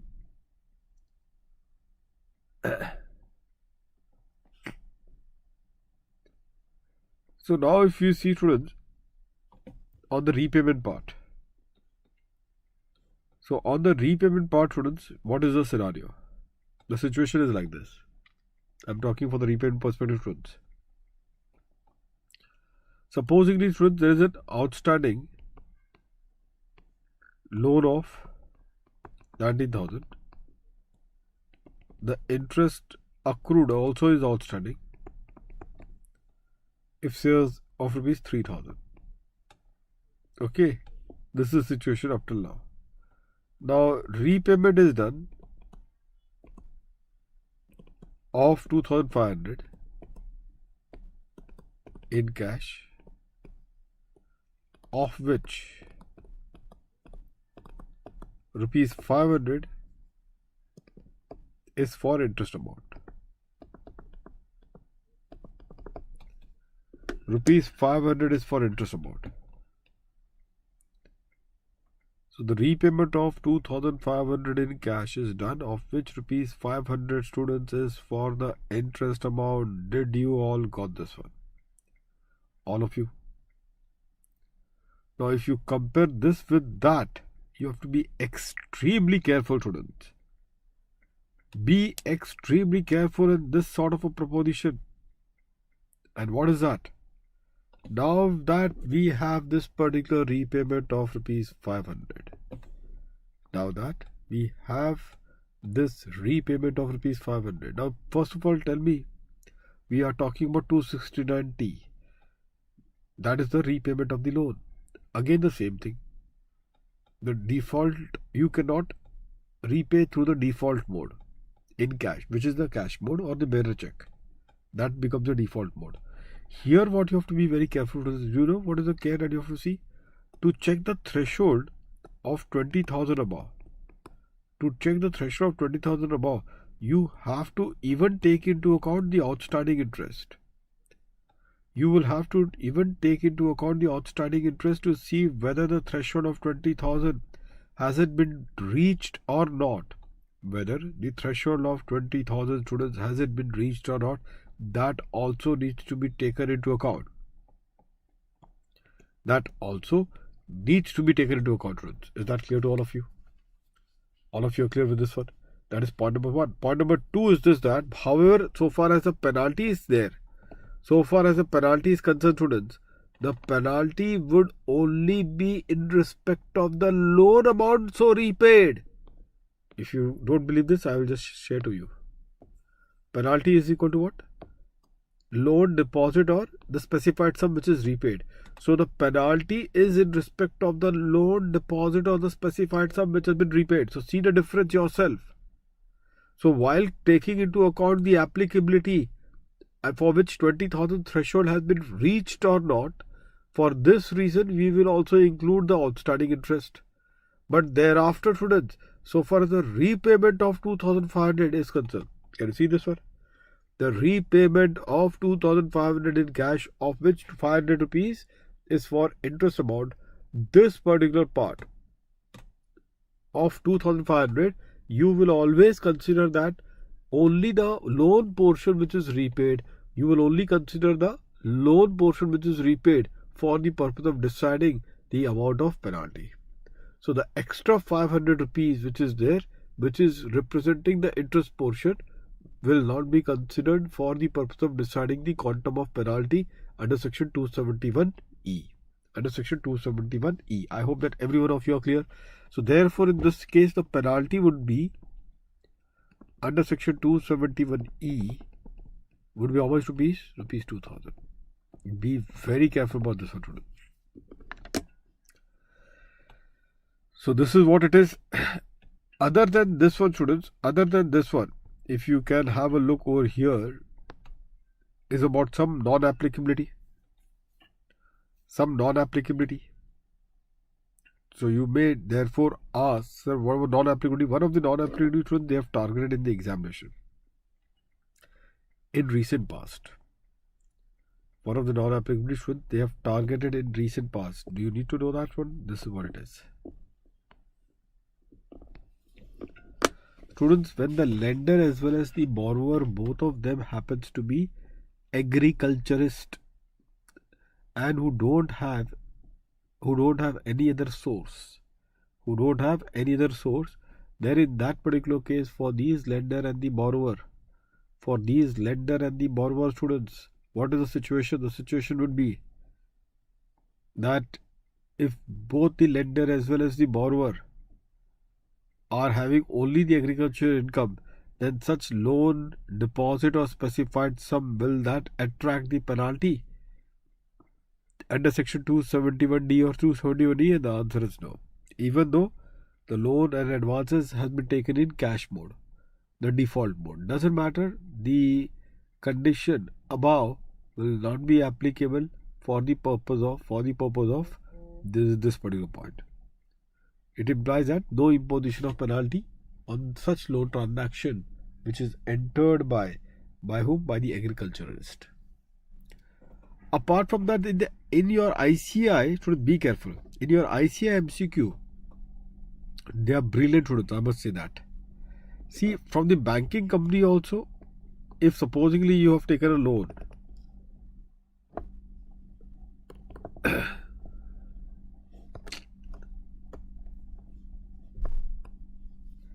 say students, if you see about in this context,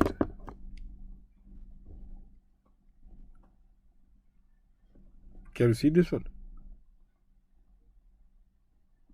Say if you have taken the loan from a banking company, if you are taking the loan from whom? From the banking company. Then in that situation also, such loan that you are taking it from the bank or the repayment of the loan to the bank, so from the bank or to the bank, obviously now, since it is already hitting to the banking channels, so if the loan deposit or specified sum is being taken from the bank or it is repaid to the bank, and even if the mode happens to be the cash mode or the bearer check mode, still it is fine, not an issue. Still it is fine, friends. It is not an issue at all. Can you see this? It is not an issue at all, students. This is how the things has to be looked upon. This is how, students, it has to be looked upon.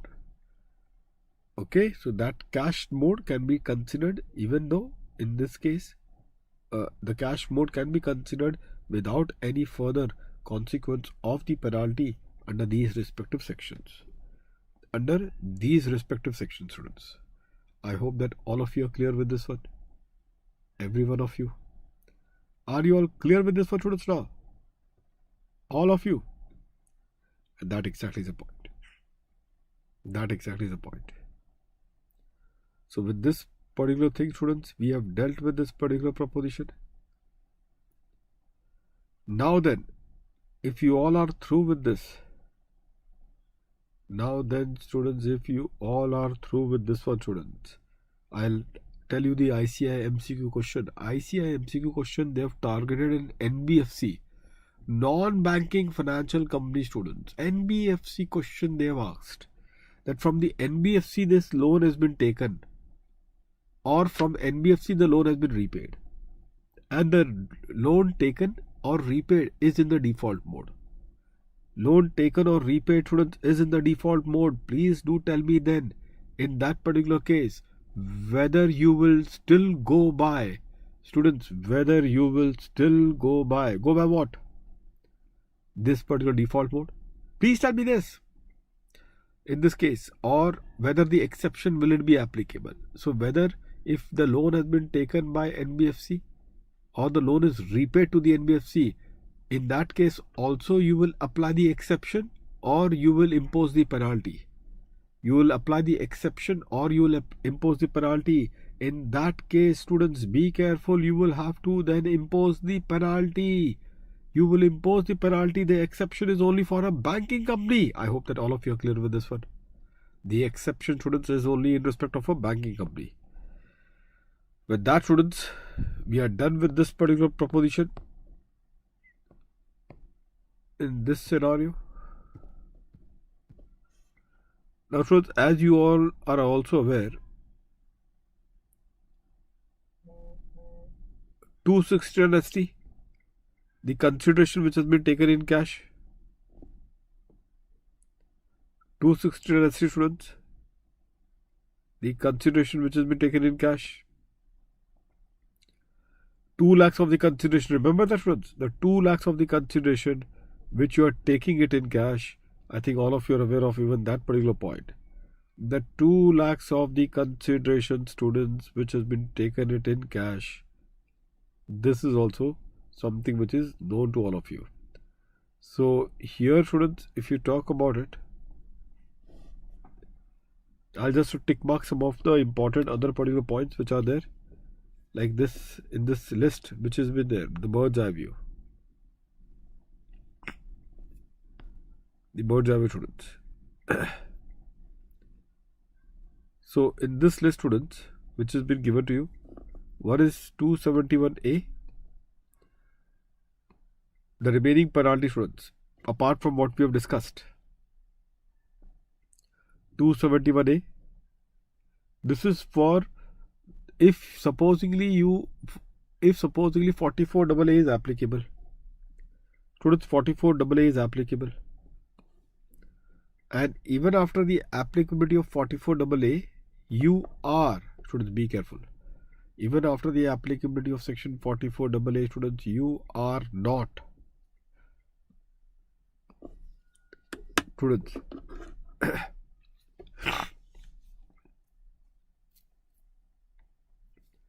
even after the applicability of the 44AA, students, you are not maintaining the specified books. You are not maintaining the specified books of accounts. Then in that case, there is a flat penalty of 25,000. This is 271A for you. How about then the other one? 271B. For 271B, 271B, students, it talks about 44AB, the tax on it. So where the tax on it was applicable, but you haven't taken or done the tax audit in this regard, then students, in that case also, students, the penalty would be imposed. The penalty would be imposed. That penalty would be under section 271B. How much is the penalty? I think all of you are aware of that. 0.5% of the total turnover, primary, or the rupees 1.5 lakhs, whichever is lower. Whichever is lower, students. Whichever is lower. So in this particular context, students, herein 0.5% of the total turnover or rupees 1.5 lakhs, whichever is lower, this becomes the penalty which would be imposed under section 271B for the failure of the tax audit under 44AB. I hope that all of you are clear with this one. Every one of you. Fine, students. Other than this, students, transfer pricing penalty accountant report. I think this is something that was already being captured in the transfer pricing chapter.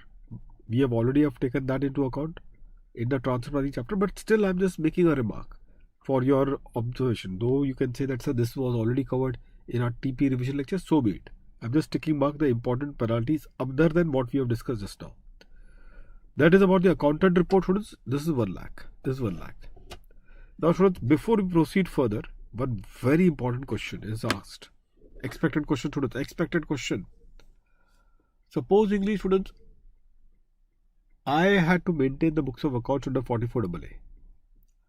I had to maintain the books of accounts under section 44AA. But I haven't maintained the books at all. That is also a possibility. I had to maintain the books of accounts students under section 44AA, but I could not maintain the books at all. So in that case, 25,000 penalty would be imposed. 25,000 penalty would be imposed for the failure to maintain the books. At the same time, students, my turnover was also more than rupees 1 crore. My turnover also was rupees 1 crore. So obviously, because I could not maintain the books, I could not get it audited. Because I could not maintain the books, I could not get it audited. So therefore, the question is that whether the penalty under section 271B also will it be imposed? Whether the penalty under section 271B also will be imposed. So this was your RTP question. Expected question. That is the reason why I am telling to all of you. And the answer, student Jade, is no, it will not be. It will not be, students. And that exactly is the point in this context. So see, there is one case law of Guwahati High Court which they have used it. So what is that? Mamta, you don't have to remember the name, but still it is important in this context. When a person commits an offence by not maintaining the books of accounts as contemplated in 44AA, the offence is complete. And after that, there can be no possibility of any offence as contemplated by 44AB. And therefore, imposition of penalty under 271B is erroneous. Is erroneous, students. I hope that every one of you are clear with this one. Every one of you are clear with this one. And this is exactly the point. Fine, students. So this is how the things has to be considered. Students, before I proceed, I'll just put to your notice some important observation. Since I'm doing this MCQ class and the case study class, one very popular point which has been observed, and I'll just share with all of you.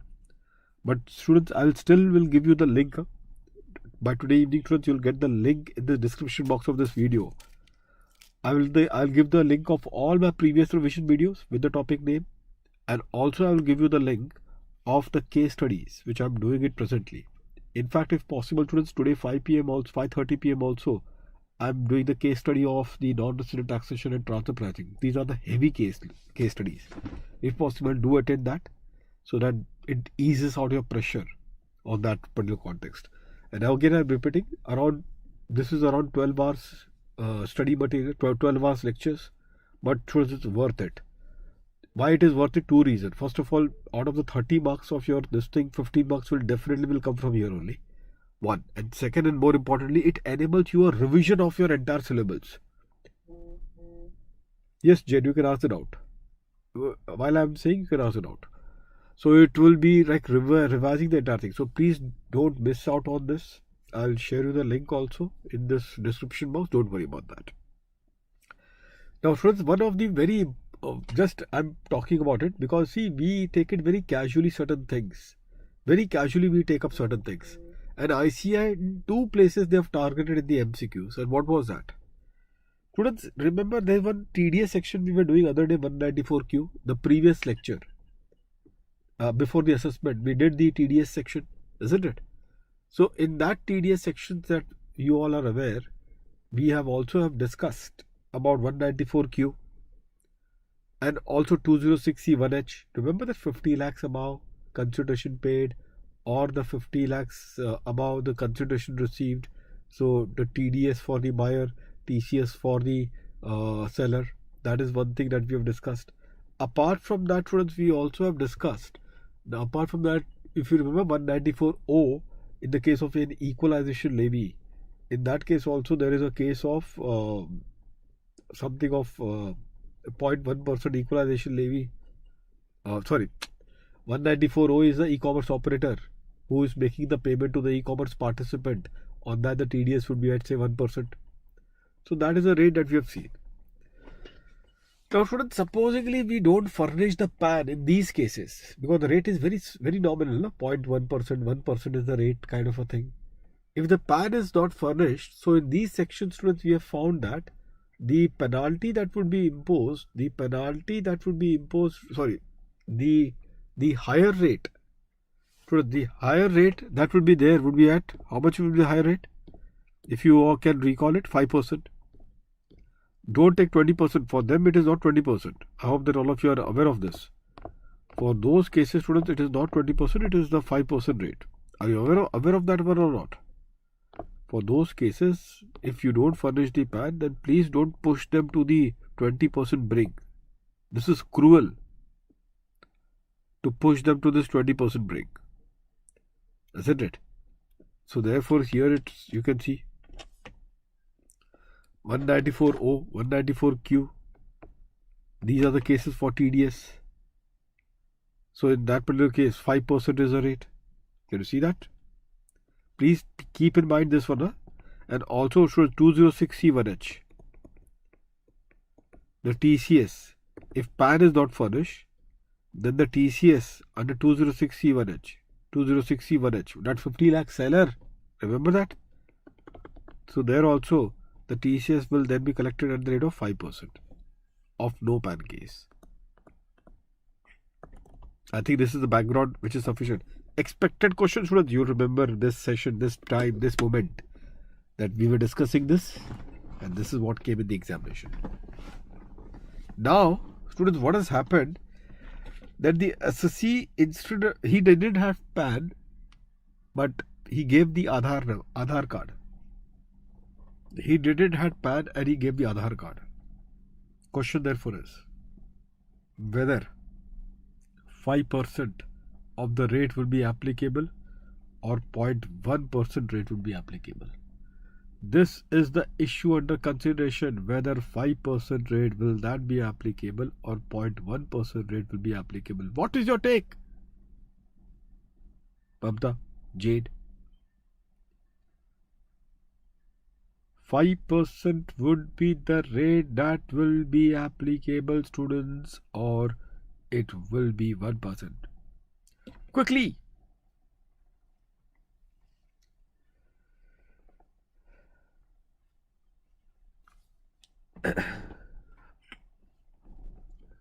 He has given Aadhaar. Students, he has given Aadhaar card. He didn't have PAN. So he gave the Aadhaar. So on non-furnishing of it, will you push him for the 5% rate or 0.1? It has to be 0.1% only. Did you all got this one? All of you? And that exactly is the point.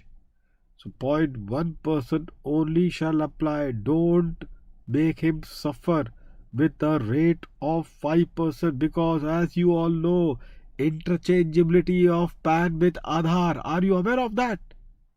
The interchangeability of PAN with Aadhaar. So that is the point to be considered. So the PAN, can that be interchanged with the Aadhaar? And the answer is yes. And that, will it be considered to be the sufficient compliance? Wherever was PAN that was required to be furnished, if instead of PAN, if I furnish the Aadhaar, will that be considered to be a sufficient compliance? Yes, it would be. And therefore no higher rate would be applicable in that regard. No higher rate that would be applicable in that regard. I hope that all of you are clear with this one. What about the fact that instead of this I gave the driving license? Because last time only I was discussing this case study. What about this one? Instead of this, instead of PAN he gave driving license. Will that help him to still retain the lower rate? Will that help him to still retain the lower rate? And the answer is no. If you give a driving license, then the higher rate of 5% will be applicable. Did you all got this one, students? All of you. And that exactly is the point. Now I'll take up your query, Jade. In case of section 68 in capital contribution, if partner fails to explain the source, in whose hands? It is double whammy. Jade, this is known as double whammy. You'll say, sir, what is double whammy? It sounded good, but what is the meaning of it?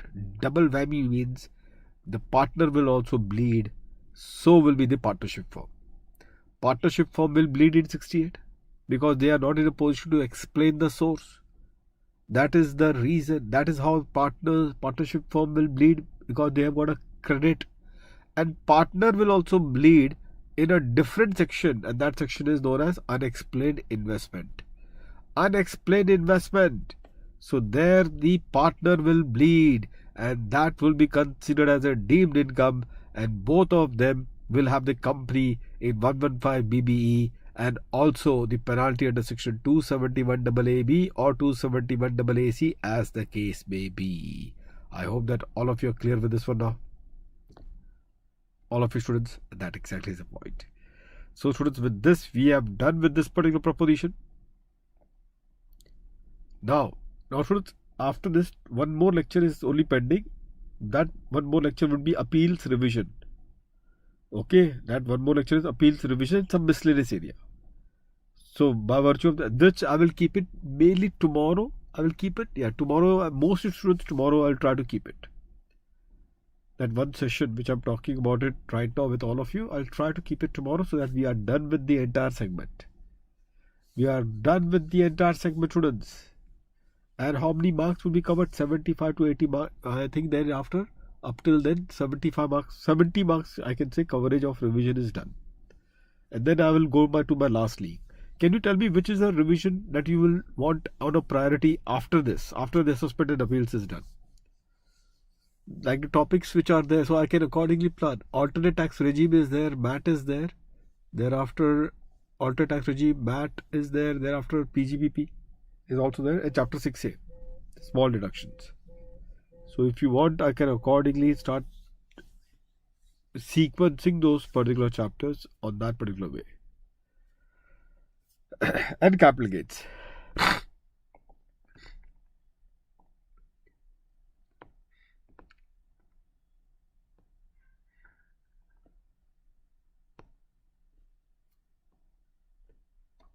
Now 271C students is about what? The TDS default. Can you see that, students?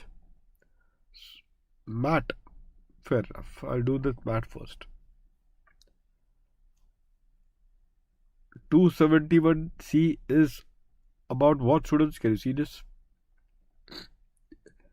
So I'll do first MAT, alternate tax regime, then chapter 6A, and then capital gains. This is a sequence then which I'll adopt that.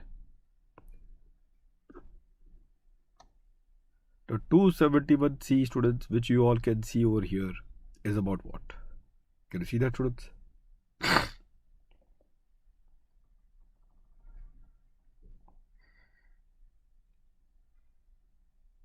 TDS default, I told you just now, no? That if supposedly there is a failure to deduct the TDS. There is a failure to deduct the TDS. That is point number 1. And second one, students, is about what? That there is a failure to deduct the TDS, or if you have deducted the TDS but you have not deposited it, so the penalty is equal to the same amount. The penalty is equal to the same amount, students, isn't it? Now this is what I was talking about, the cash penalty, students. I think all of you are aware of this particular penalty, 271DA. Are you aware of that, students? So 271DA penalty, as you can see, is in respect of what? Okay, students, one point which I just will tell you. Somehow this is such a thing which is there, and I don't know, students are going to suffer, students, in the examination. Big time they are going to suffer it. So why I'm saying so, we actually only think from the TDS point of view.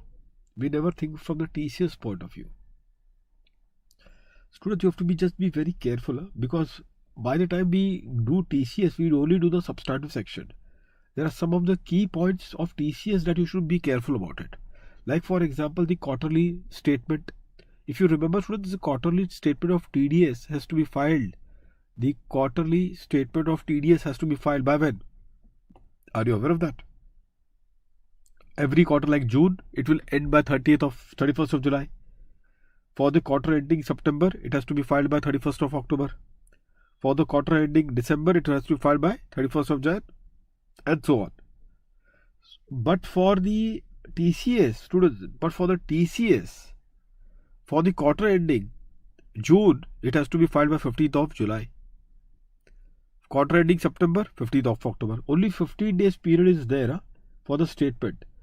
And if supposedly there is a failure, to file the statement within the due date, then the penalty is the same. Don't worry about the penalty. 100 rupees per day, which is actually the late fee kind of a thing. It's a fee actually, 224E. But the point which I'm trying to tell you is that we actually are so much possessive of the TDS that in TCS we only do the substantive provision, the normal provision, 206C and all. But we don't like to do the procedure, and ICN knows this fact. Students, ICN knows this fact, and I always fear that it is not that difficult, but just that you haven't done it. Because you haven't done it, therefore you've suffered. But if you applied some common sense and logic, would have made a life out of it. So TCS also, students, the same thing is there. Supposingly there is a TCS obligation and there is a failure on my part to collect the TCS, even though I was under the obligation to do so, then I, being the seller who should have been collecting the TCS, on such failure, I will then be subject to a penalty. I will then be subject to a penalty, students. Do you know the amount? The penalty, students, as you all know, would be equal to the failure of the TCS amount. So whatever is the TCS amount, the same amount would be the amount of the penalty. Second point, students, remember HEC. Do we load the HEC? So far as TCS is concerned, we don't load to the whatever is the rate that has been given to you. On that rate, do you load the HEC? No. But if the person from whom you are collecting the TCS, if you are collecting the TCS happens to be a non-resident or a foreign company, then in that particular case, whether the loading of the HEC will that be done? And the answer is yes. In that particular case, students, the loading of the HEC will be done. I hope that every one of you are clear with this particular point. All of you. And that exactly is the situation, students. So this is how the things has to be looked upon in this context. So we are done with this particular proposition completely. Now 271DA, students, all of you just make one equation here, 271DA. This is actually a very important one. And I will link it with something which I'm going to do with you, all of you. Just be very careful about this section. These are the very important sections and the most likely section. It can be there anywhere, be it in MCQ or we don't never know. This is about the consideration received. Students, if you talk about the consideration being received, the manner in which the consideration, the compliance of consideration, the consideration, when you receive it, students, what are the provisions that is there? Have you realized? Analyze this one. So consideration when you are receiving it, students, consideration you are receiving it. In that context, students, you have to be careful about some of this thing. So there is a cash consideration. In cash, so there is the 260 ST. There is a 260 ST default. Then the consideration received in excess of 50 lakhs. Then there is a TDS compliance of 206C 1H. 206C 1H.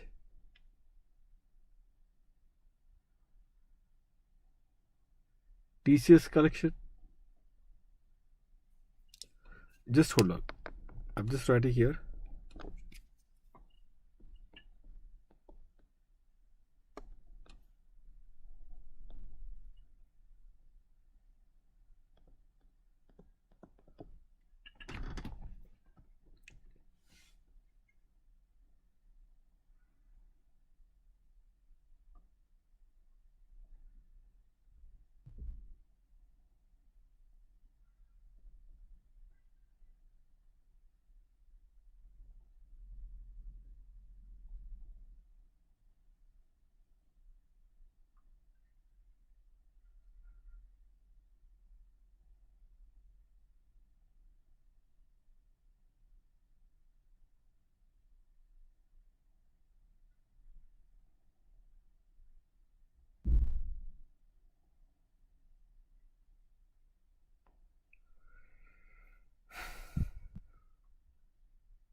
Have you all done with this one, students?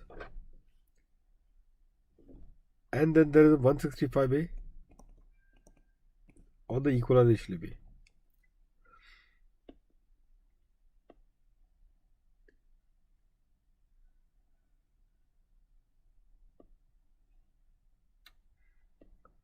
Sorry, 165. If it is greater than rupees 1 lakh, then equalization levy. Section 165.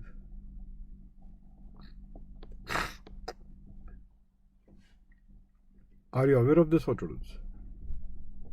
So these are the special points so far as the considerations are concerned.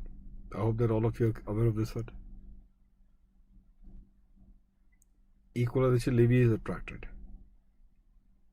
So just be very careful about this particular point, students, about the consideration becoming a threshold then. The consideration becoming a criteria. So the criteria is this. Fine, this is why this point is very critical. Now, coming to 271 DA, students, 278 DA will be applicable if supposingly you are receiving the consideration 269 ST default received the consideration in cash or say bearer check.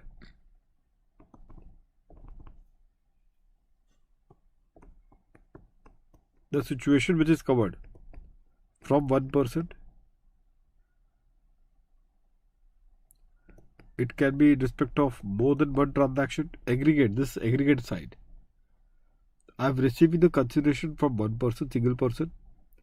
That consideration is for more than one transaction, but it is for a single day.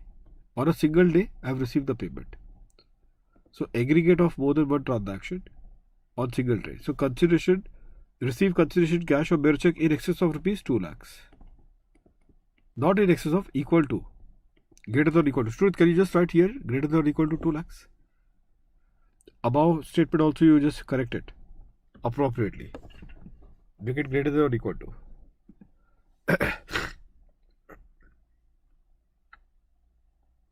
So 1% aggregate of the transaction plus single day.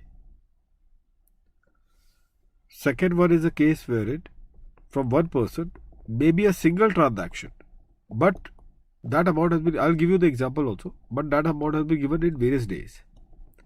And the last is 1% and maybe it can be aggregate of transaction, aggregate of days, but for one event. One E is one event. I'll give you the example to make it just very comprehensive in this regard.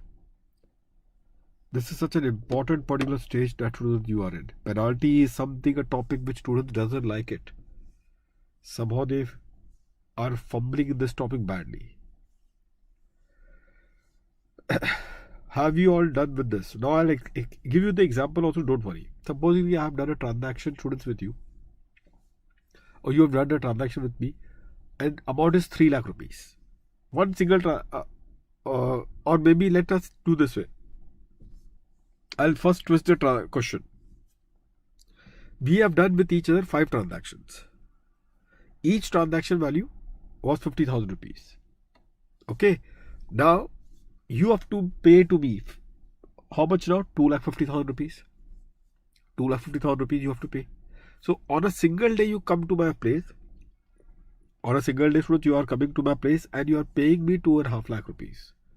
On a single day, students, you are coming into my place and you are paying rupees 2.5 lakhs. So whether, and that too in cash. So whether this would be a default of 269 ST, whether this would be a default of 269 ST, the answer is yes, it would be.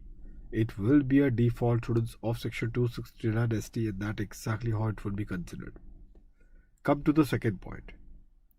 Second point. Let's say that no, it is only one transaction, only you have done it.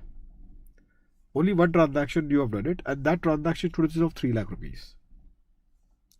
but you are paying me the amount in 6 different days at 60,000 each, 50,000 each. So 50,000 each, but on 6 different days you are paying me. So in that particular case, 50,000 each. On 6 different days you are making the payment to me. So in that scenario, in that case, whether that is also, and that too in cash.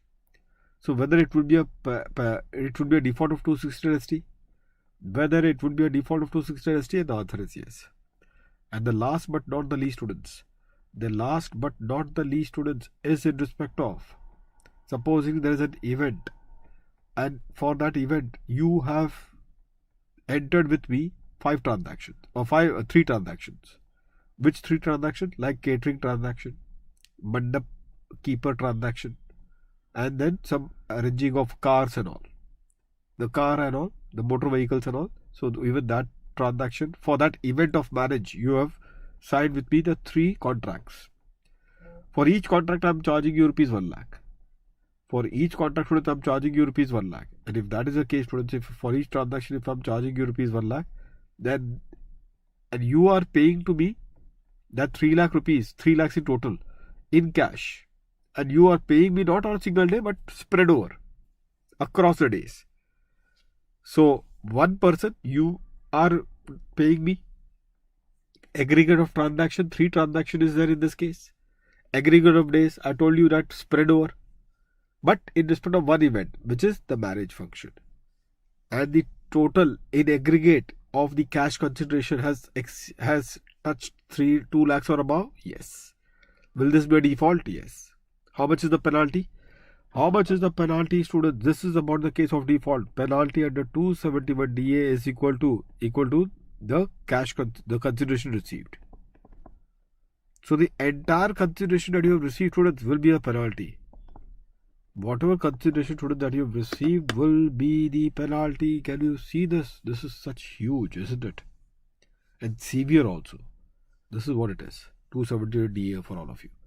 By the way, one very interesting point, I should tell you that the person who is receiving the cash consideration of 2 lakhs above, and if he is also subject to a tax audit, so you are paying me a consideration of say rupees 2 lakhs or above, and students, I am already subject to a tax audit of 44 AB. So apart from the fact that I am going to be 44 AB has got nothing to do with my penalty of 271 DA. That penalty of 271 DA, any case, I am going to suffer it.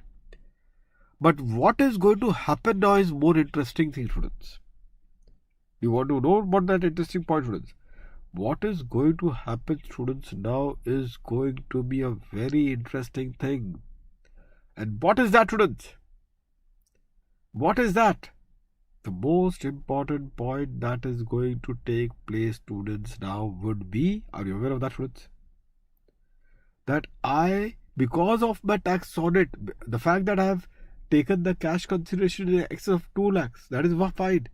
But because of the fact, students, because of the fact of what? That I am also subject to a tax audit, I would be under an obligation. Do you know what is an obligation that would be there on me? That I have to file a statement of financial transaction. I have to file a statement of financial transaction or the AIR. So the AIR or the statement of the financial transaction also would be required to be filed by me, students. This is an additional compliance which I need to do apart from the penalty which I am going to pay under section 271 DA. I hope that every one of you are clear with this particular point. This is such a dangerous thing. Now, students, if you know that about the statement of financial transaction which has been there, you all are aware of it, the statement of financial transaction, isn't it? Now, what happens over here is that, be careful. The statement of financial transaction. There are list of transactions which has been given to you.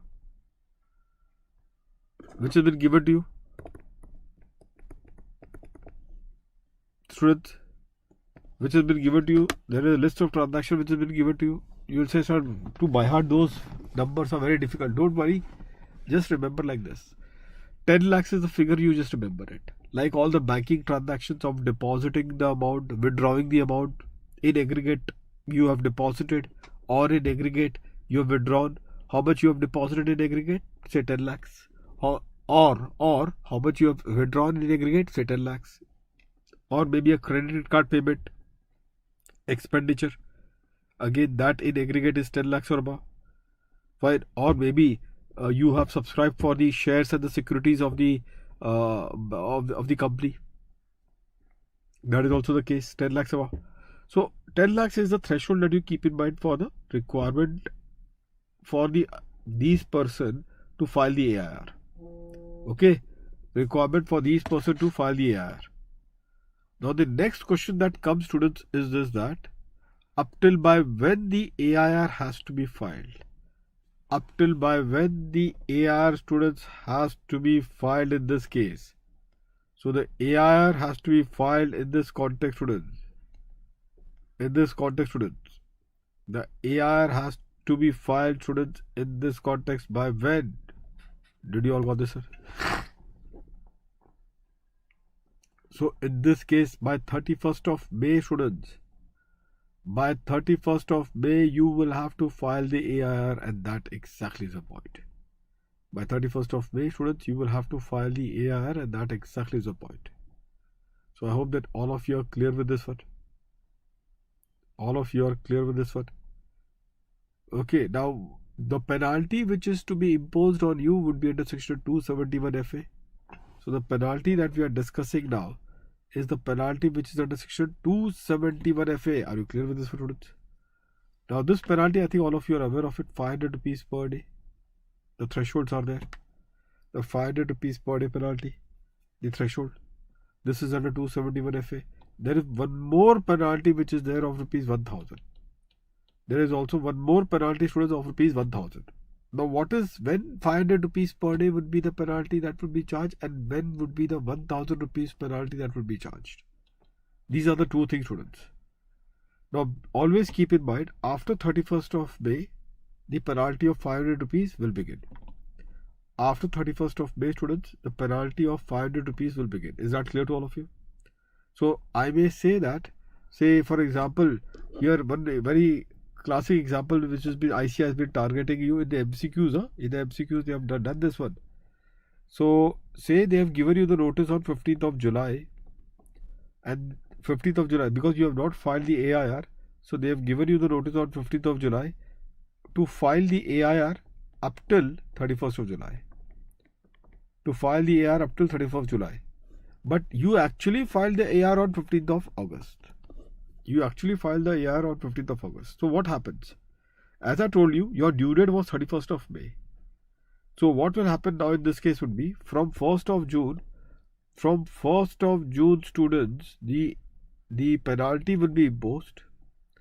From 1st of June, the penalty under 271 FA would be imposed, and the penalty would be at the rate of 500 rupees. 500 rupees. So 500 rupees per day, students, would be the amount of penalty that would be levied from 1st of June. So for 1st of June till which date? Till 31st of July. Which implies that how many days then? June 30 days and July 31 days. So 61. June 30 and July 31 days, 61 days. So that is the situation that will be there. That is the situation that will be there, students. And thereafter, students, in this context, so it will be till the expiry of the time which is allowed to you in the notice. And what is the time which is allowed to you in the notice? It is till 31st of July. So June 30 days, July 31 days. So till that 61 days, 500 rupees per day. And thereafter you will add it with August. How many days? August is 15 days. So 15 days in August, 1000 rupees. So now in total, if you see, this is 15,000 rupees and this is 30,500. So total, if you see, 45,500 is the amount of penalty. I hope that all of you are clear with this. So these are the MCQ questions, students. You have to be very careful about these things. You cannot take this casually. Apart from that, students, one more penalty is there for the statement of financial transaction. This penalty is in respect of the inaccuracy. So if the AIR has been filed by you, but that AIR is filed inaccurately, a lot of mistakes are there in that AIR. So you are allowed to rectify those mistakes within 10 days, students. Within 10 days you can rectify the mistake. And in the case of failure on your part, can you see this?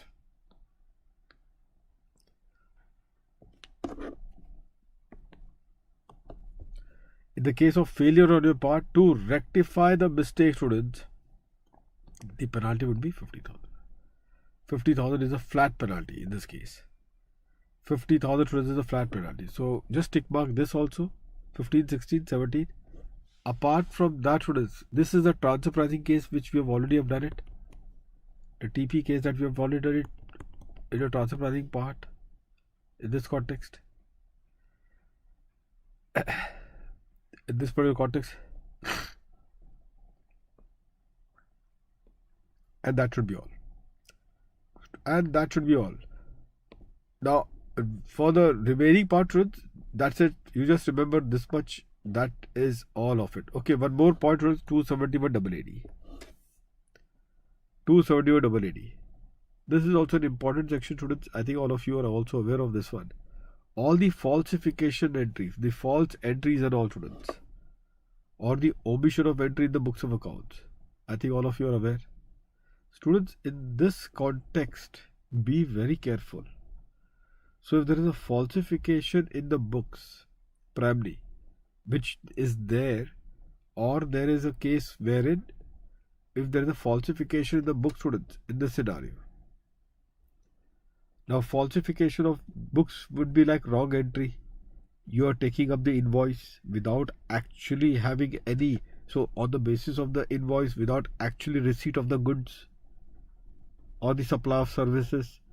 Just on the basis of the invoice, you are recording the transaction without actually receipt of the goods and the supply of services. I think all of you are aware the GST tax credit, the GST credits and all are based on the invoices only, isn't it? Without actual receipt of the books and goods and the services. So these constitute the bogus claims. Bogus claims is the same thing. In fact, it's only based on the invoice without any actually having any other actual transaction hasn't taken place. So these are the false entry.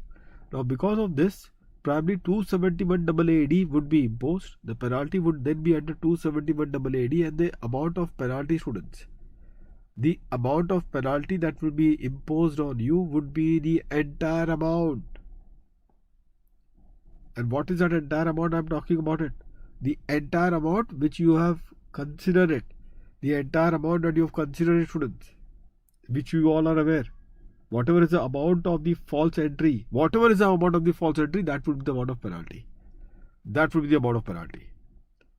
So that is the point which is there of 271 AAD. Now you have to be very careful about in 271 AAD. One very peculiar point is there, students. All of you just pay attention to this one. In 271 AAD, there is one very, very peculiar point. Do you want to know what is that peculiar point, students? That peculiar point is that, see, the assessee in whose books this crime is committed. The assessee in whose books this crime is committed, that assessee is going to go. But the perpetrator of that crime, who are the one who causes to make these false entry, and who is the one who is the cause of the false entry? Generally, in many cases, the CA instigates the assessee, gives this novel idea. So the person who is causing to make this false entry, even that person will bear the heat of 271 AAD. So the assessee who has actually done it, as well as the one who is the cause to make this false entry, who has given this novel idea, so as to, or who has facilitated this entire thing, like, don't worry, I've got networks, I've got contacts, I'll get the invoice for you. You don't worry, you just relax, I'll get the things done. So the assessee who is relaxing, in his books this false entry is recorded. For him, 271 AAD penalty will be imposed, which will be about, would be how much? Would be equal to the false entry which has been recorded, At the same time, the same amount of penalty under the same section of 271 AAD would also be imposed on the person who is the architecture of this particular false entry, and he will also face the same amount of penalty under section 271 AAD. I hope that all of you are clear with this one. This is your 271 AAD. So this is the point, students, which I have discussed, and this exactly is the game now. So students, we have dealt with this particular proposition now of the penalties. So the penalties comprehensively has been over. Do what we have discussed, and that should be all. Now for the last area, if you see, there is a prosecution. Generally, they don't ask the question on prosecution, students. Generally, students, they don't ask the question on prosecution. But still, however, students, just one particular, before I go to prosecution, because see, this is a very important linking. And that is the reason why I thought, see, somehow or the other, you never know how the ICI will strike you and strike you hard. Just only one last point which I will discuss with you before we put a final departure to this concept. And then we go to prosecution. One question I will do with you, prosecution, that's it. And that segment is over. Just pay attention to this last concept. So just now we did 68. And we were discussing about the cash credit. And we were also discussing about the fact that, about whom? About the fact that the money was being received from whom? Students, the money in this particular case was being received from all these persons, which I have just told to all of you. The shareholders. The shareholder who has subscribed to the share capital of the company. The shareholder who has subscribed for the share capital of the company. Now, I must tell to all of you, because you may not be aware of it. Generally, students, these are the shareholders. Do you know who are the shareholders? Like, I have got 20 crores of cash. I want to make it white income. What to do? I am getting a lot of tension. 20 crores of cash is there. I want to make it as white income. Do you know what I will do? I will make a company. And then I will take up the service of manpower supplier agencies. The manpower supplier agency. Now, manpower supplier agency, they have got, say, around 1,000 people who are like potato vendor, vegetable vendor, laborers. So these are the people who are in their list. So what will be done? Do you know what will be done? For each of these 1,000 people, the bank account will get opened, and each of the person will then deposit 2.5 lakhs in their bank account. Now, how the 2.5 lakhs would be deposited, you all know. From this 220 crore, I will just give it to them, every one of them 2.5 lakh rupees. So that every one of them now will deposit, that cash should be given to them and they will deposit in their bank account. And these same people will then subscribe to the share capital of the company. So the 68 thing. So now what I will do? So here, they are the one who are subscribing to the share.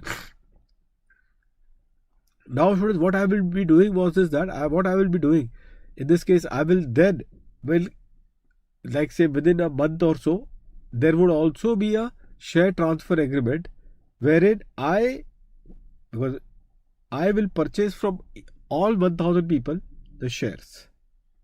From all the 1,000 people, I am going to take up the shares and I will pay them 1 rupee per share. 1 rupee per share, students, I am going to pay to them. So by virtue of this, everyone, so they would have purchased it at 10 rupees at the face value, and they will sell it to me at 1 rupees after a month or so. So what happens now? So 1 rupee that actually becomes for them like a commission, because what they have done is that they have deposited my own money in the company. They have deposited my own money in the company, and then I have given them 1 rupees check. I have given them 1 rupees check per share. So into number of shares. So in that case, students, you should be aware that what I have effectively done is that I have ensured that primarily all the money, now I am a 100% shareholder of that company. I am a 100% shareholder of that company, and therefore in that 100% shareholding, I am controlling 20 crores because the company has got 20 crores, and also being a 100% shareholder of the company, I am controlling that 20 crores of rupee in that particular way. So this became a huge nuisance, and all of you know what the situation was. So the government, in fact, introduced Section 68, and as per Section 68, what they did, they are now asking, what is the source of your source? Means, what is the source of your potato vendors? What is the source of your vegetable vendors? So now students, you will be under the obligation to disclose who is the source of your potato vendor, who is the source of a vegetable vendor, and that is the reason why this 68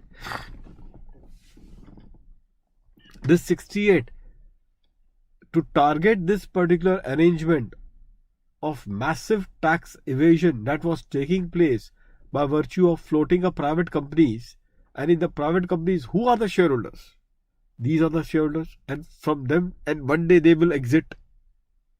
Ultimately, the person who remains is the one who actually has the cash income, the black money, and he converted into white. And this is the reason why they targeted through 68. Now they are asking, you tell me what is the source of these potato vendors and all. And that's where this particular question is, to target them. Now, but still, these tax evader went one step further. They came to know that now section 68 will be dangerous enough, because now they cannot trade it off. They have to suffer this, because the company will not be in a position to explain from whom the potato vendors has got this particular money, and they will fall in the trap of 68. They will all fall in the trap of 68, isn't it? So therefore they introduce another. Now what these people did was, they thought of a better idea. Now they will say that now we will not approach to potato vendors. We will approach to a big shot, HNI, high net worth individual, who has got a net worth of say rupees. Say himself he is a 500 crore net worth person. So now I will approach him and I will tell them, look, I have got a 20 crores cash. I want a check in my company. So why don't you do one thing? I will give you 20 crores 50 lakh rupees. 20 crores 50 lakhs I will give it to you. You put up 20 crores check in this company and subscribe to the shares. Subscribe to the shares. And thereafter 50 lakhs is your commission to do this service. You subscribe to the shares. Now obviously what I will do is this, that in this case, the face value of the company, the face value of the shares is 10. Obviously I don't want to make him as a majority shareholder. I want to make him as a minority shareholder, because I want to control his entire money. So do you know what I will do? I will say that, look, you will subscribe this 10 rupees shares at rupees 10,000 per share. So at premium you will subscribe it. At 10,000 per share you will do this. So therefore now he agrees, so that the number of shares that you will hold will be less. And you are bringing that money. You are bringing that money. So your black money will get converted into white. Because you are bringing that money, that black money will get converted into white. This is the modus operandi that people adopted. And now tomorrow, if the assessing officer will ask me, who is that person? I will tell that person name.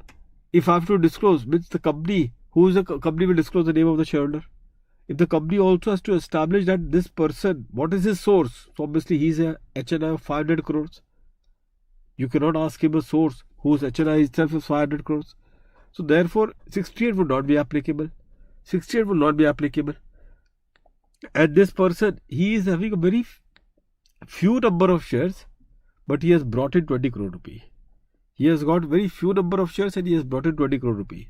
So how do we handle this case? So they introduce accordingly, student, section 5627A.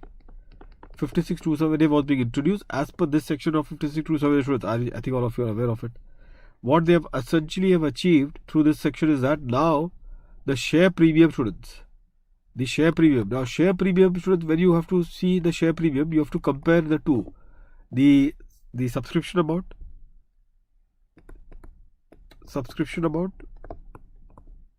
minus the fair market value of the share, not the face value, but the fair market value of the shares.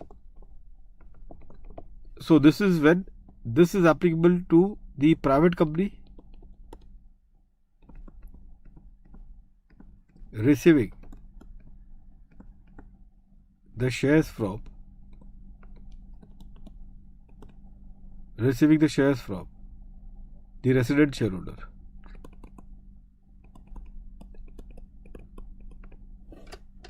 So subscription amount minus the fair market value of the shares. So these two particular things. So if the difference between this is the share premium, this share premium would be taxable as IFOs in the hands of private company.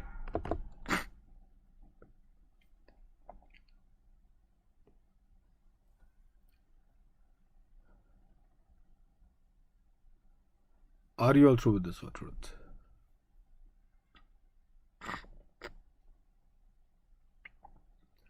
And did you all got this one? This is again a very notorious area, students. Be very careful about these things.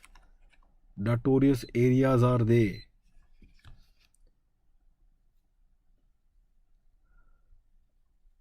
Are you clear with this one, students? Do tell me quickly. Jade.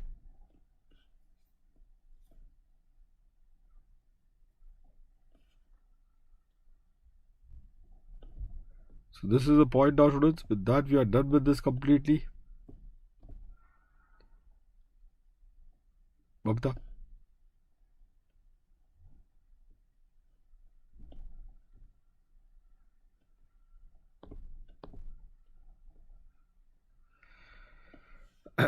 So one MCQ question, 271 AA. One MCQ question. I'll just again will tell you.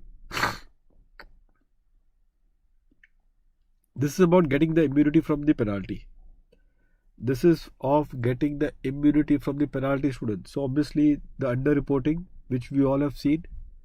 So if and the penalty at the 270 is the 50% or the 200%.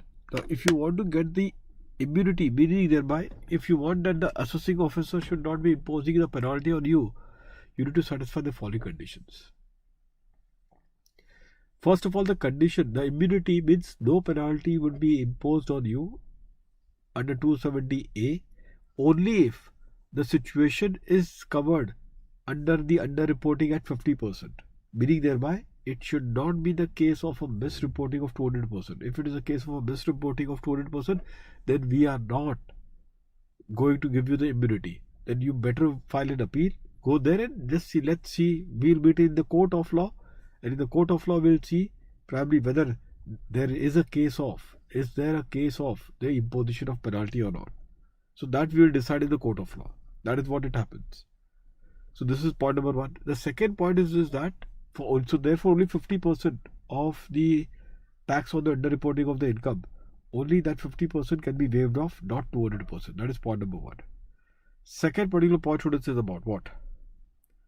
The second particular point, students, is about the fact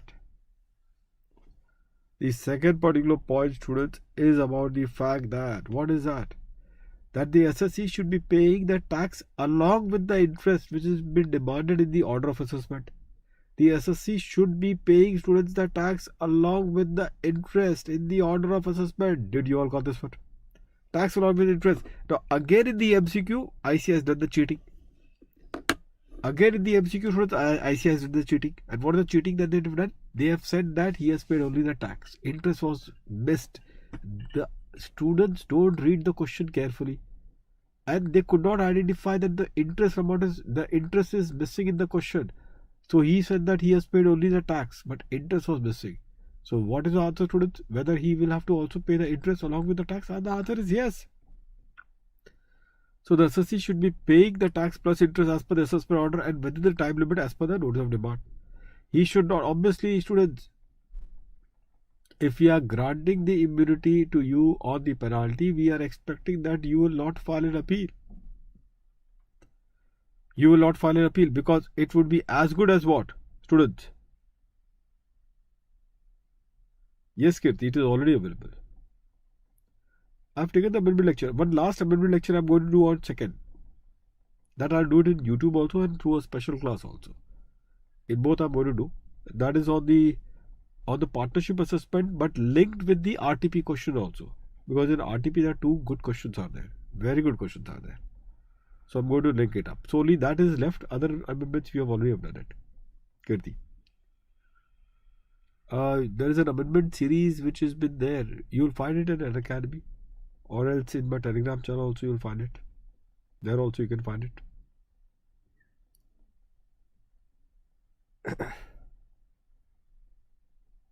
So students, if you all will see over here, what I was saying to you is that the fact that we are giving you the immunity under section 270A, the fact that we are giving you the immunity under section 270A, we are expecting that you are not going to file an appeal. This is just to save upon the cost of filing an appeal and fighting the appeal, that we are giving you the immunity. And that is precisely what you should always keep in mind. And the application for getting the immunity should be filed within 1 month. The MTP question of the the MCQ question of the ICM was on that interest, which I have highlighted upon. I hope that you are getting this particular point, students. So which I have highlighted upon. This is where the MCQ question was being targeted. Time limit and the order and all, you can skip this part. With that, now, so the last one is the prosecution, which has been there. The prosecution part, students, is what will be. Students, in your ICI module, they have only covered the faceless assessment. Faceless penalty, I am not seeing it. So only faceless assessment is there. So I will also do in the next class, that is tomorrow, one faceless assessment. We'll try to finish it off. Okay, so tomorrow session when we do of YouTube revision, in that I will just do the faceless assessment, because in the module only faceless assessment is covered, which I was looking into it. Okay, now for the prosecution part, the last section, prosecution, and then we move on. This will be the end of our session then. The prosecution, and in the prosecution,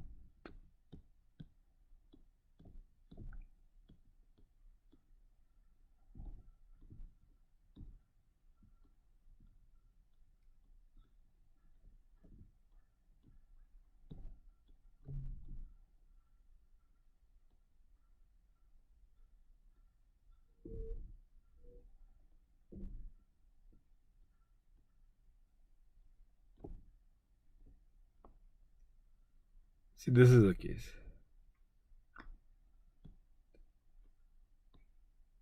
Offense and prosecution. So there are various particular cases like tax evasions and all. Generally, students, just keep in mind that tax evasion is a case for the prosecution. Just general point, and directly one question we will be discussing it, so that gets covered from there itself, and we are in a position to wrap it up. So anything like evasion of tax and all, evasion of tax, students, will that be subject to a prosecution? And the answer is yes. Okay, now there is a minimum and maximum tax evasion. How much is the tax evasion? To that extent, we will decide the quantum of your jail. Minimum 3 months or 2 years. Or if the tax evasion is more than 25 lakhs, minimum 6 months and 7 years. So that is the kind of a thing. Although they haven't asked any question in this regard, but this is what it is, students. Okay. Now here is about willful payment to evade, willful attempt to evade payment of tax or penalty and all. Meaning thereby, one is about evasion of, this is about, like, many students are asking, sir, what is the difference between this and this? So I'll just tell you, those who would be reading it out later on, although not that important. See, one is that I have evaded the tax itself, like in my total income and everything. My total income and everything, students, I have evaded by all whatever underreporting, undisclosed income, whatever be the means which was available to me, and unfortunately, say because of search or survey, whatever be the reason, my undisclosed income or my tax evasion got detected, and therefore, apart from the tax and penalty, I would also be subject to prosecution, which is 276C1. The second particular case of prosecution is about the payment. What is this particular part of payment? Student, it is like this, that once the notice of demand is given to you, once a notice of demand, students, has been given to you, within 30 days you need to pay. Notice of demand has been given to you.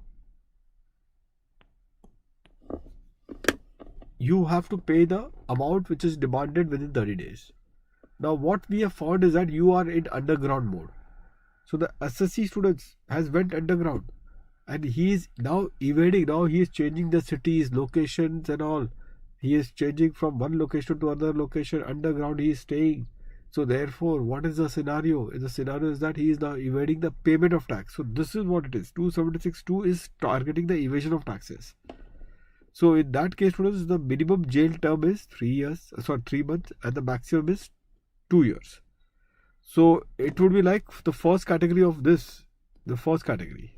Which is the first category? The 3 months a year and the 2 years. The same is also would be the penalty that will be imposed. Just do these two things. If you at least want to do anything else, these two things will be sufficient in this regard. Now, friends, if you can just read this particular part, read this, friends.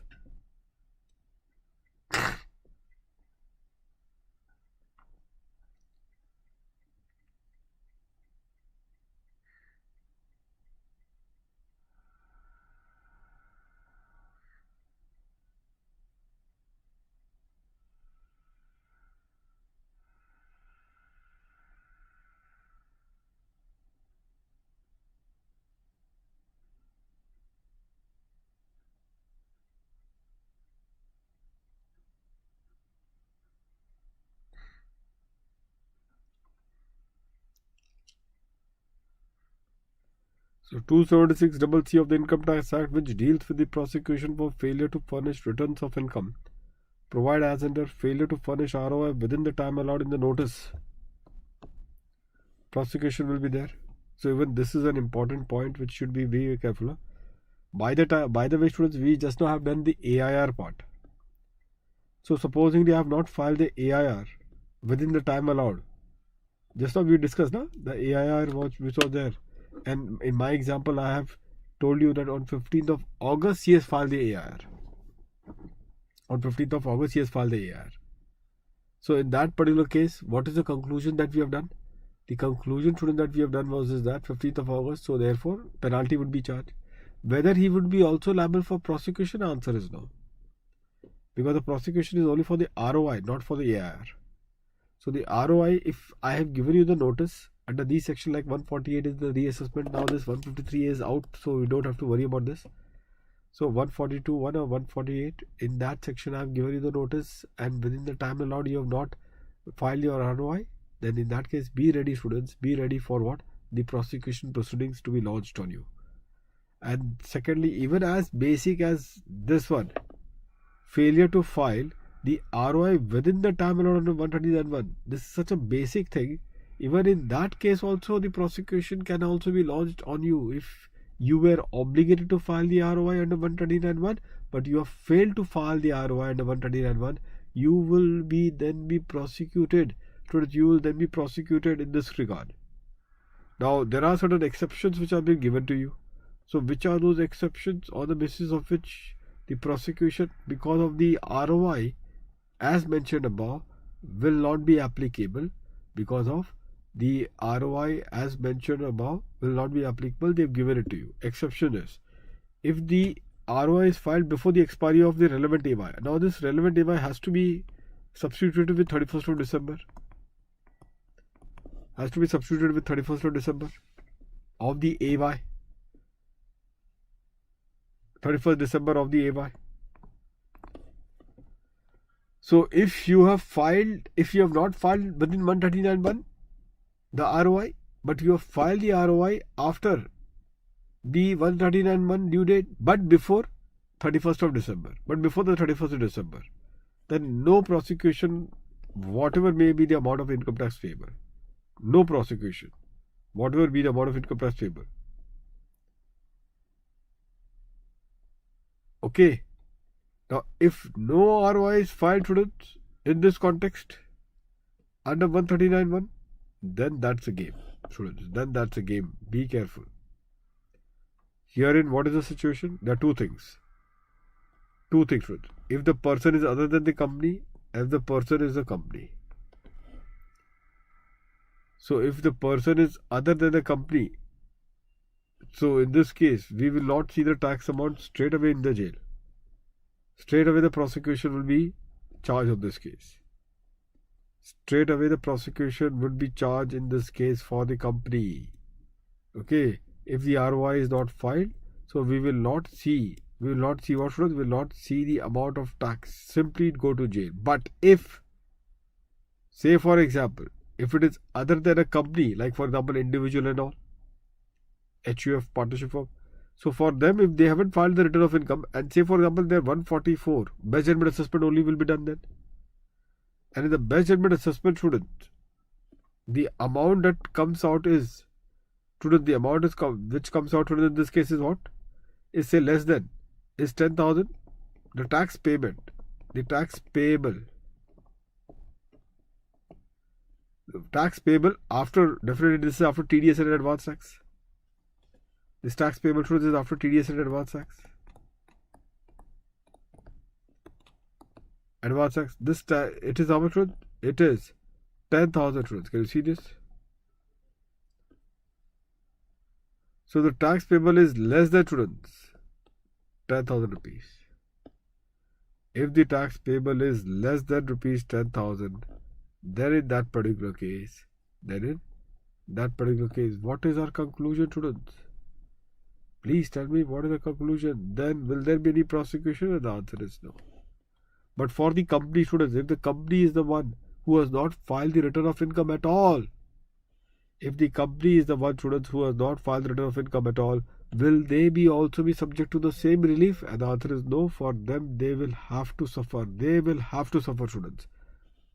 The company will have to suffer. I hope that all of you are clear with this one. Okay, so this is how the things has to be looked upon. Now, herein, what has happened is that there is one case of KLM, which is a question which IC has asked in the examination. So the KLM was a firm who has not filed the return of income. KLM was a firm who has not filed the return of income, and that firm tax liability after in the assessment was less than rupees 10,000. The tax liability in the assessment was less than rupees 10,000. So if it is a case of tax liability of less than rupees 10,000, then what is the conclusion? Will tax liability means after the credit of the TDS, TCS and advance tax. So therefore, in that case, if it is less than rupees 10,000, then you will not be prosecuting that particular person. I hope that all of you are clear with this one. Every one of you are clear, and that exactly is the point, students. So with that, students, we are done with this particular part, and ultimately entire prosecution, then everything is over. So one class more, students, you are done with it once and for all. Only one lecture more. So our total revision, students, would be now 70 marks revision is over comprehensively.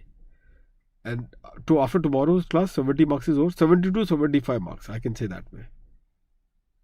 After tomorrow's session. And thereafter, as I told you, then we will be in our last lap of revision, which is of the balance 25 to 30 marks. 25 to 30 marks. Again, I'm repeating, students, in my description box, by today evening, you will get a very comprehensive link of all the topics along with the link of the lectures. And more importantly, students, I'm repeating this point again. If you can invest 12 hours, around 12 hours, students, if you can invest to do 12 to 15 hours maximum to do the case study lecture and the MCQ, which I've done it, of the ICI booklet, it will really be very, very helpful for all of you. It will really be very, very helpful, for the reason being, from the booklet, 15 marks question will be targeted. 15 marks question will be targeted, and more importantly, you will have a final revision through a practical application, the practical mode.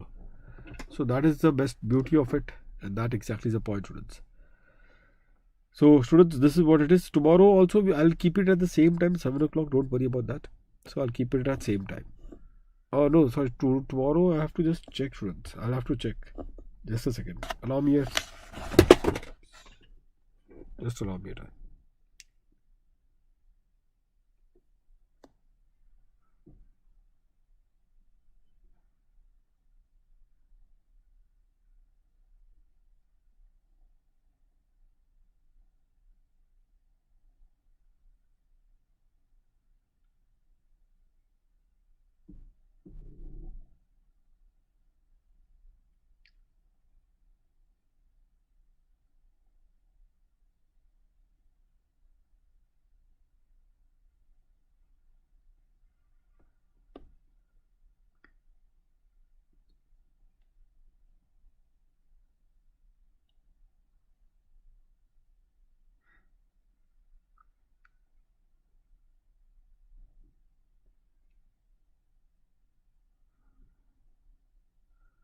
Students, tomorrow morning will not be possible. Evening only it is possible. Tomorrow. Okay, evening. Only that is possible. Evening time, students, I will keep it at, say, 7 o'clock or 7 or 8 o'clock. As per whatever you wish to have it. Which is the preferable time in the evening? I'll select that time only.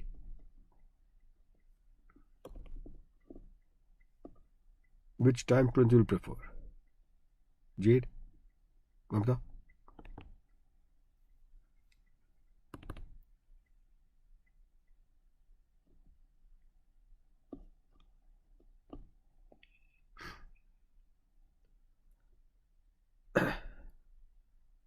Now, students, there are some, I think, one important, these announcements are there,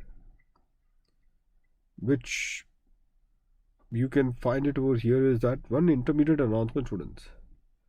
Today is the 31st last day for this enhancement, but tomorrow there is an increase in the price. Can you see that? The new price and the old price system. All your intermediate students, first of all, even your intermediate friends, do, when they are taking up the subscription in this platform, do tell them to use the code CADS code for your intermediate, article, junior, family members, whosoever it may be. That whenever the referral code they have to put up, they will put up the code CADS to get the benefit of the subscription of discount. Now students, if those of your colleagues, friends, juniors, if their attempt is in November or maybe May 23, do tell them that today is the last day. From tomorrow there is a hike in price, like 3-month subscription for the intermediate is getting increased. So is also the case with 6 months, 12 months, 18 and 24 months. So you can see there is a tangible increase. So tell them to avail this offer and get the benefit of this particular the platform, which is at a very discounted rate. So this is what it is, which they just need to be very careful about it. Tell them to take this particular admission by today by using the code CADS. So this is what it is. Special class students, I have already told you today evening, if it is possible for all of you. Today evening, because today evening at 5:30, but that will be a special class. I'll be doing the non-resident taxation and transfer pricing. So NR taxation and transfer pricing is what I'm going to deal with it in the today's evening class. So if you all would be in a position to attend it, then do attend it without fail, students. Do attend the same without fail, students. That is my request. That is a case study which I'll be doing it in the evening on NR taxation, transfer pricing, TDS and TCS. Couple of them have already done it. Remaining part I'm going to do it today. Couple of them have already done it yesterday. Remaining things, students, I'm going to do it today. Is that clear to all of you, students? So 5:30 to 8 o'clock it would be today's time. So that is what I'm going to do it. So that is the point. Then thereafter, students, the subscription plan that is there for our CA final. So we have got the subscription plan, which is 6 months. So any of your friends has got their attempt due in November, they can take up this benefit of subscription plan, which is of 12,500 rupees. 6 months, but this is a 6-month subscription. Okay, and they get a 10% discount with the referral code CADS. So that is what it is. So November 22 students who want to cover their syllables, they can go with this. May 23 students, 12 months is there for them. May 23. Okay, even November 23 can go with the 12 months plan. And with that code, they can get 10% discount. Iconic subscription, students, this iconic feature, I think all of you are aware of it. Like here, the subscription is 12, 24 and 36. And over here, students, the entire subscription model revolves around on the fact that like there are features, host of features given. Like textbook is provided in the iconic. And apart from that, like there is a doubt solvers, dedicated doubt solvers round the clock. Then there are 3 test papers for every subject. Every subject has got 3 test papers also. So even that is one of the very important feature. And like you take up for 12 months, like many students actually have got thought that, so what about the fact that if we are taking up subscription for second group, say be it plus or be it iconic, what happens of that? Because we are having an attempt in May 23, November 23. Don't worry, any case, like even though like for example you are taking iconic, they will give you a form. In that form you have to choose, like for DT you are taking with me, so you have to choose that I'll be taking up sir's DT and accordingly I want his textbook. So they will accordingly give my textbook to you in this process. So this is how it happens in the iconic platform. And then you have to, and the fact that you are specifying your attempt as May 23, then according that attempt book would only be provided, and then that is how the things would be considered. So this is systematically organized in this particular way so as to make it hassle free. So 12 months, 24 months and 36 months, this is what is the situation. Combo subscription is also there. So iconic starts with minimum 12 months. This is again for the entire group. So if you can see, 28,500 is for the entire group with the host of feature which I've told you, inclusive of the books and the other features which I've told you. And it will be like around 26,000 if you put up the code. Which code? CADS. So if you're putting up the code CADS, so you get that same particular discounted particular 10% rate, which makes you a 2,800 or 2,850 discount. So roughly around, you can say between 25 to 26,000 rupees entire group 2 with all these features which I have told you just now. Combo plans, students, are also available to you, and that's exactly what it is, students, in this regard. So students, this is what it is. So just spread the word of mouth about this particular feature which I've told you, and that is what it is. So if possible, students, again I'm repeating to it, today evening, students, try to attend for what? Try to attend for, students, this particular session of the case study which I'll be doing it. I will be, students, again I'm repeating, the case study and MCQ link also I'll be putting up in the description box. Don't worry, I'll be putting it in a systematic manner so that you all can link it up without any hassle. Okay, so see you then, students. And tomorrow evening, you have not told me the time. What time that you would prefer for tomorrow evening for the YouTube lecture? Morning I cannot have because at morning I have got the plus lectures, so only in the evening I can consider. Can you tell me that, students? In the evening, quickly.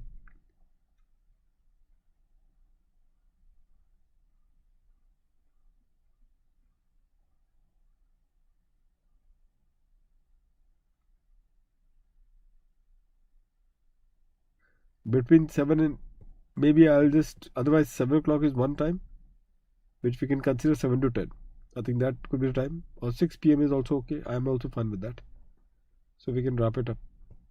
Even that is fine with me. Fair enough. So let's do it in that particular way then, and freeze this once and for all. See you then, students, tomorrow. Have a nice day to all of you. Take care.